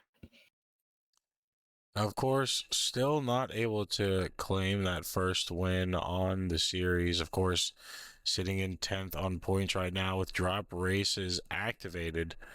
How are you feeling about your opportunity to stay within that top 10? Well, that is the first time all year I think I've actually had the chance to finish a race. So I'm not really I don't know what I'm saying, but I don't feel confident that I can go out there and finish them each week. It just seems to be something I'm doing or something I'm getting caught in. I mean, like 2 weeks ago, I was stuck in the wall on the last lap and finished like 25th. So I don't know. I enjoy super speedway racing. It's one of my favorite things to do in here, and I mean I'm decent at it. I'm not the best, but I just got to capitalize on the finishes, and I think I've been getting a couple decent finishes lately, and as long as I can stay with Christian and Sam over at Slightly Dangerous, I think we'll be fine, and we'll see what we do. You just got to keep Daniel Holloway finishing where he's finishing in 17th, like tonight. And just got to keep him away from the lead. He always lucks into. I mean, it's not luck, but I always say. I mean, I was telling him in Discord, I was like, he's gonna finish top 3. He's gonna end up third. He's gonna end up third. But here we are. So thankfully, it kind of worked out in your favor for once, and you've been the story to kind of follow as you've had literally the tough break award kind of wrapped up this season from the first race on now. Like you said, a memorable race just a few weeks ago. The only race I have ever broadcasted where a car has been stuck in a catch fence and has needed a wrecker to pull itself out. It seems like you've just been in the wrong place at the wrong time. Did you kind of feel like that was going to happen here again tonight, or did you start getting a little bit more optimistic the more wrecks that came out and the less involvement you were? Well, in my head, when we got 1 and 2, Christian and I, and there was 3 restarts after the second or the first overtime, then caution, I was like, "Yep." I kept telling Christian, I was like, "How are we gonna kill this? How are we gonna ruin this?" Because I mean, it's just been that luck in this league. I don't know what it is, but just haven't really been able to finish them. But we were able to get to turn 2, and then they wrecked behind me. So I guess I just got to be in the top 5 instead of like 8th or 9th at the end, and we'll be able to live. If the guys don't have any more questions, I have one more question for you. Gentlemen, you have anything else for him tonight? I just once again, congrats, man. It's a team win. So at any point at the end, when you had Christian in front of you, did you just want him to take the lead? Did you plan on trying to be super aggressive, or were you just kind of wanting to control your position and make sure that you and him finish 1 and 2? Because I've seen a lot of times, these guys make moves at the, near the end. I mean, there was a yell that came out, so it kind of took that away. But a lot of times in those situations, you see guys, being very aggressive and causing a big pile up, where it was at any point on the last couple laps in overtime where you just kind of like, screw it, I'm going to take my second place so I can, you know, put it in stone. I'm not going to make no stupid moves and take, Christian out. Let's go and cement this 1 and 2. Did you ever feel that at all at the end? Yeah, so I was telling Christian all night, towards the end, I'm committed to you if we're like I'm always telling him I am committed to you until the trioval, unless we're at Daytona, then out of 4. I kept Mhm. telling him if we're single file, I might take the run, but if we're double file, I am pushing you to the end. I'm committed to you. I run with Christian in another league, another super speedway league, and we've been pretty. He just came on the Slightly Dangerous last about 6 months ago. And he's been a great addition to the team. We really are grateful to have old C Money out there, and he's pretty good. He's definitely. It's probably Holloway, Ball, Christian, and then I'm probably 4th or 5th in this league. There's some pretty good guys in here for sure. I'm sure I'm missing a few, but it's been exciting. I just wanna get away from the bad runs and get in this booth more. I want to talk to you guys more. So hopefully I can do that the rest of the season and see what we can do. Hey, you're here tonight. It's a good start for now, going forward. So hopefully you keep up the pace, and after this cleanup with the standings, I hope you can. 'Cause I know we all know you're a great driver, and we expect to see you make a push in the playoffs. So just keep doing what you're doing, man, and you'll be talking to us a lot more other than just tonight. Yeah, I appreciate it, boys. I'm excited to go back and watch this. I want to shout y'all out for doing what y'all do. I know it's midnight where you're at, but it's only 11 out here in Iowa, so I'm not too mad about it. I want to shout out Sam Taylor for finishing 5th while he lagged the whole race. So good job, Sam Taylor. And then obviously Christian Rhodes again, Slightly Dangerous Racing. We're a good team. I'm thankful to be a part of it. And of course, I want to shout out the admins, and then my wife. Got to shout her out. So thanks, boys, and y'all have a good night. Appreciate it. Yes, sir. You too, man. Congratulations on the top 2 Yeah, finish. Yes, sir. Y'all have a good Congratulations, one. brother. Go Blaney. This guy.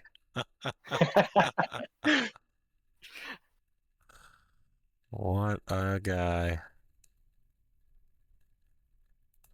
Now, of course, that is your second place finisher running the 88, shouting on the 12, which is funny to me.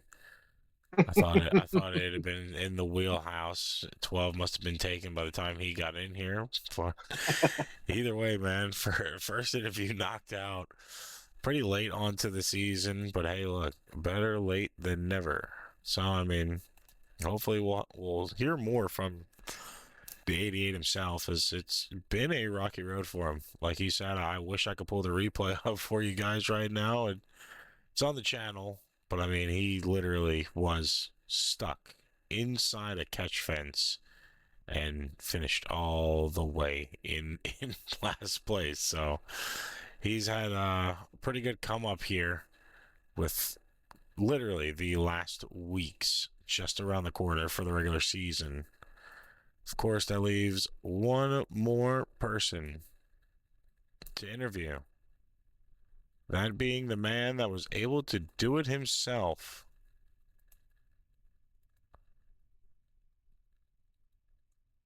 That being the number 1 of Christian Rhodes. You got a copy, boss? I got a copy. What's going on, fellas? Yo. We have met again. I did not have your theme song queued up, but I will play it on the outro. So now it is win 2 for you here after a tough race, long race as well for you. I mean, sitting in a decent spot on points, probably not exactly where you want to be, but now with drop races activated, how are you feeling? Yeah, unfortunately, I had to miss last week. I was out of town, so that definitely hurt the points. But and had a couple little rocky going at it since we last spoke at Daytona. But it feels good to get a win back in the books and finally have my teammates finish up front. Yeah, congrats on that, man. Yeah, you and your teammate, y'all did y'all's thing and controlled it at the end. I know it's not easy when your strategy keeps changing. I'm sure y'all spoke on the restarts plenty of times before it went green, but then another caution will come out and kind of slow it down. So what was just going through your mind on those last couple laps? Yeah, it was basically we got ourselves in position being a 1-2, and it doesn't really matter who wins it as long as it's someone from our team. So it's not being selfish and just working as a team and tonight the cars were predominantly dominant on the high line, so just trying to get off the bottom line, trying to get ourselves 1-2 on the top, and could just control that high lane. And each time there was a restart, I was like, oh, we gotta do it again. We gotta do it again. And just trying to time it differently, where the guys behind us weren't getting used to what we were doing. So it was just a cat and mouse game of just trying to make sure that we were 1-2. You know, there are plenty of times where you found yourself at the back of the field, and also your teammate Pickle Simmer back there as well. How were you able to find your way back up front multiple times in this race? Yeah, well, starting off the race, we got ourselves up front and was feeling pretty confident until I was staring at the inside wall and blowing a motor and having to use a fast repair, and then coming to the stage end at lap 50, and I was like, oh, back up front, let's go and end the stage with some gas and get ready for the final 50 laps, and we all collided into the wall together. But just able to work together and get back up front. It seems like anytime we get to the outside, a lot of guys kept diving to the inside, which I didn't understand because the outside was so dominant. And I was like, I'm just going to keep going to the outside and work my way forward. No, of course, it's been a few weeks since you have got a win, especially at a difficult track night, with competition and the cautions and just the time of racing in general. When did you kind of feel like this race was yours for the taking? Not until it was over. Not until that last one, because it was all working with Dylan and getting us lined up. But I knew someone was going to try to take a 3 wide or dive to the inside. So it wasn't until that final caution came out. And I was like, okay, well, we got this now. Yeah. So back to that high line. When did you realize that that was the line to roll with? Was it something from previous races? Or is that something that just kind of clicked this race where, okay, the middle high line's been working. Let me stay Well, in it. When did you find that out that high line was so good? we found it out pretty early on. We were talking about it, especially at Dago, where you can get 3 wide. Inside, if you can trap them down, side draft them, you can get the outside rolling. You can really move up, and that's just experience racing at Daga. But early on, by lap 2 and 3, we were talking about all the high lines moving. We gotta get in the high line, especially on the Mhm. restarts, because it seemed like the inside would get bogged down, and coming off of 2, they just had no momentum. The high line would shoot out, and so we were talking about that early on in the race. Like, if we can get control of them, we want to be in the high line.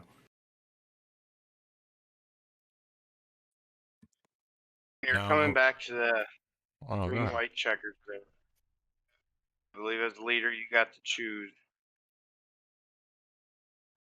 Did you choose the one to kind of give you an advantage as a team, or did you choose the inside that way you could have the advantage of hopping to the outside with your teammate?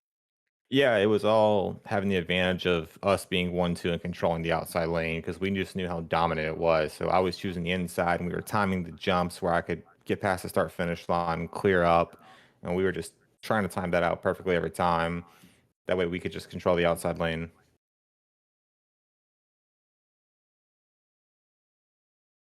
Of course, I mean,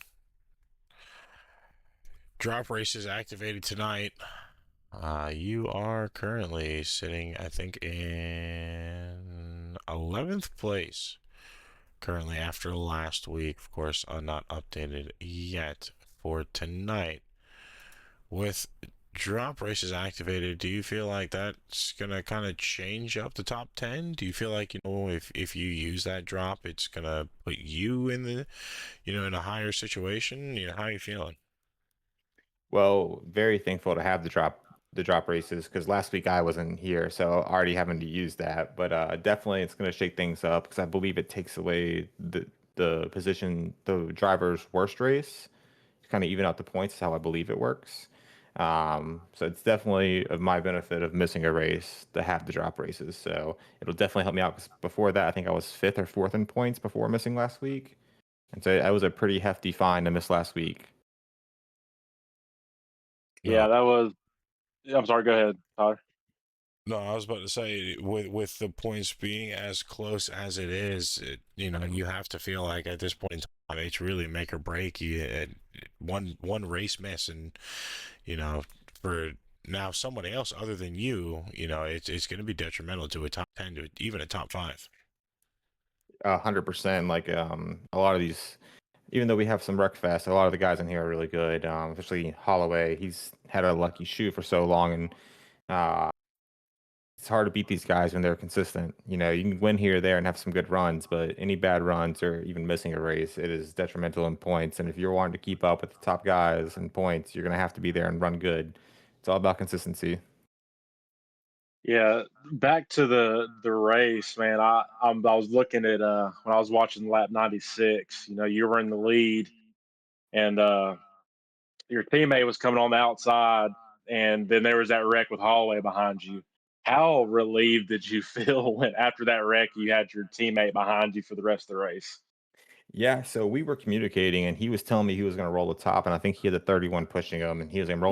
roll the top, and I was waiting for him to get up beside Holloway to jump up in front of him, and I think Holloway saw that, and when Holloway wrecked, he actually put me into the wall. I had right front damage, the steering, so my toe was knocked out a little bit, and I was Hmm. debating on coming to pit road and trying to fix it or just staying out. But it's hard when you're in the lead and there's only 3 laps to go. You're going to your first green light checkered, and it's like there's no way I'm pitting. I'll see if my car is broken or not when we take the green. If it's broken, I'll just get out the way. Which I'm Yeah, glad that I didn't pit because that would have sucked to pit and obviously not win the race. yeah. Well, I can confirm you did make the right decision. But it was very relieving after I saw Holloway spin through the mirror. I looked up and see my Baja Blast teammate in the mirror. So that was a nice relief. Awesome, man. That's good to hear. As a guy with a Mountain Dew addiction, I appreciate those paint schemes. Congratulations on your win. Thank you very much. The plan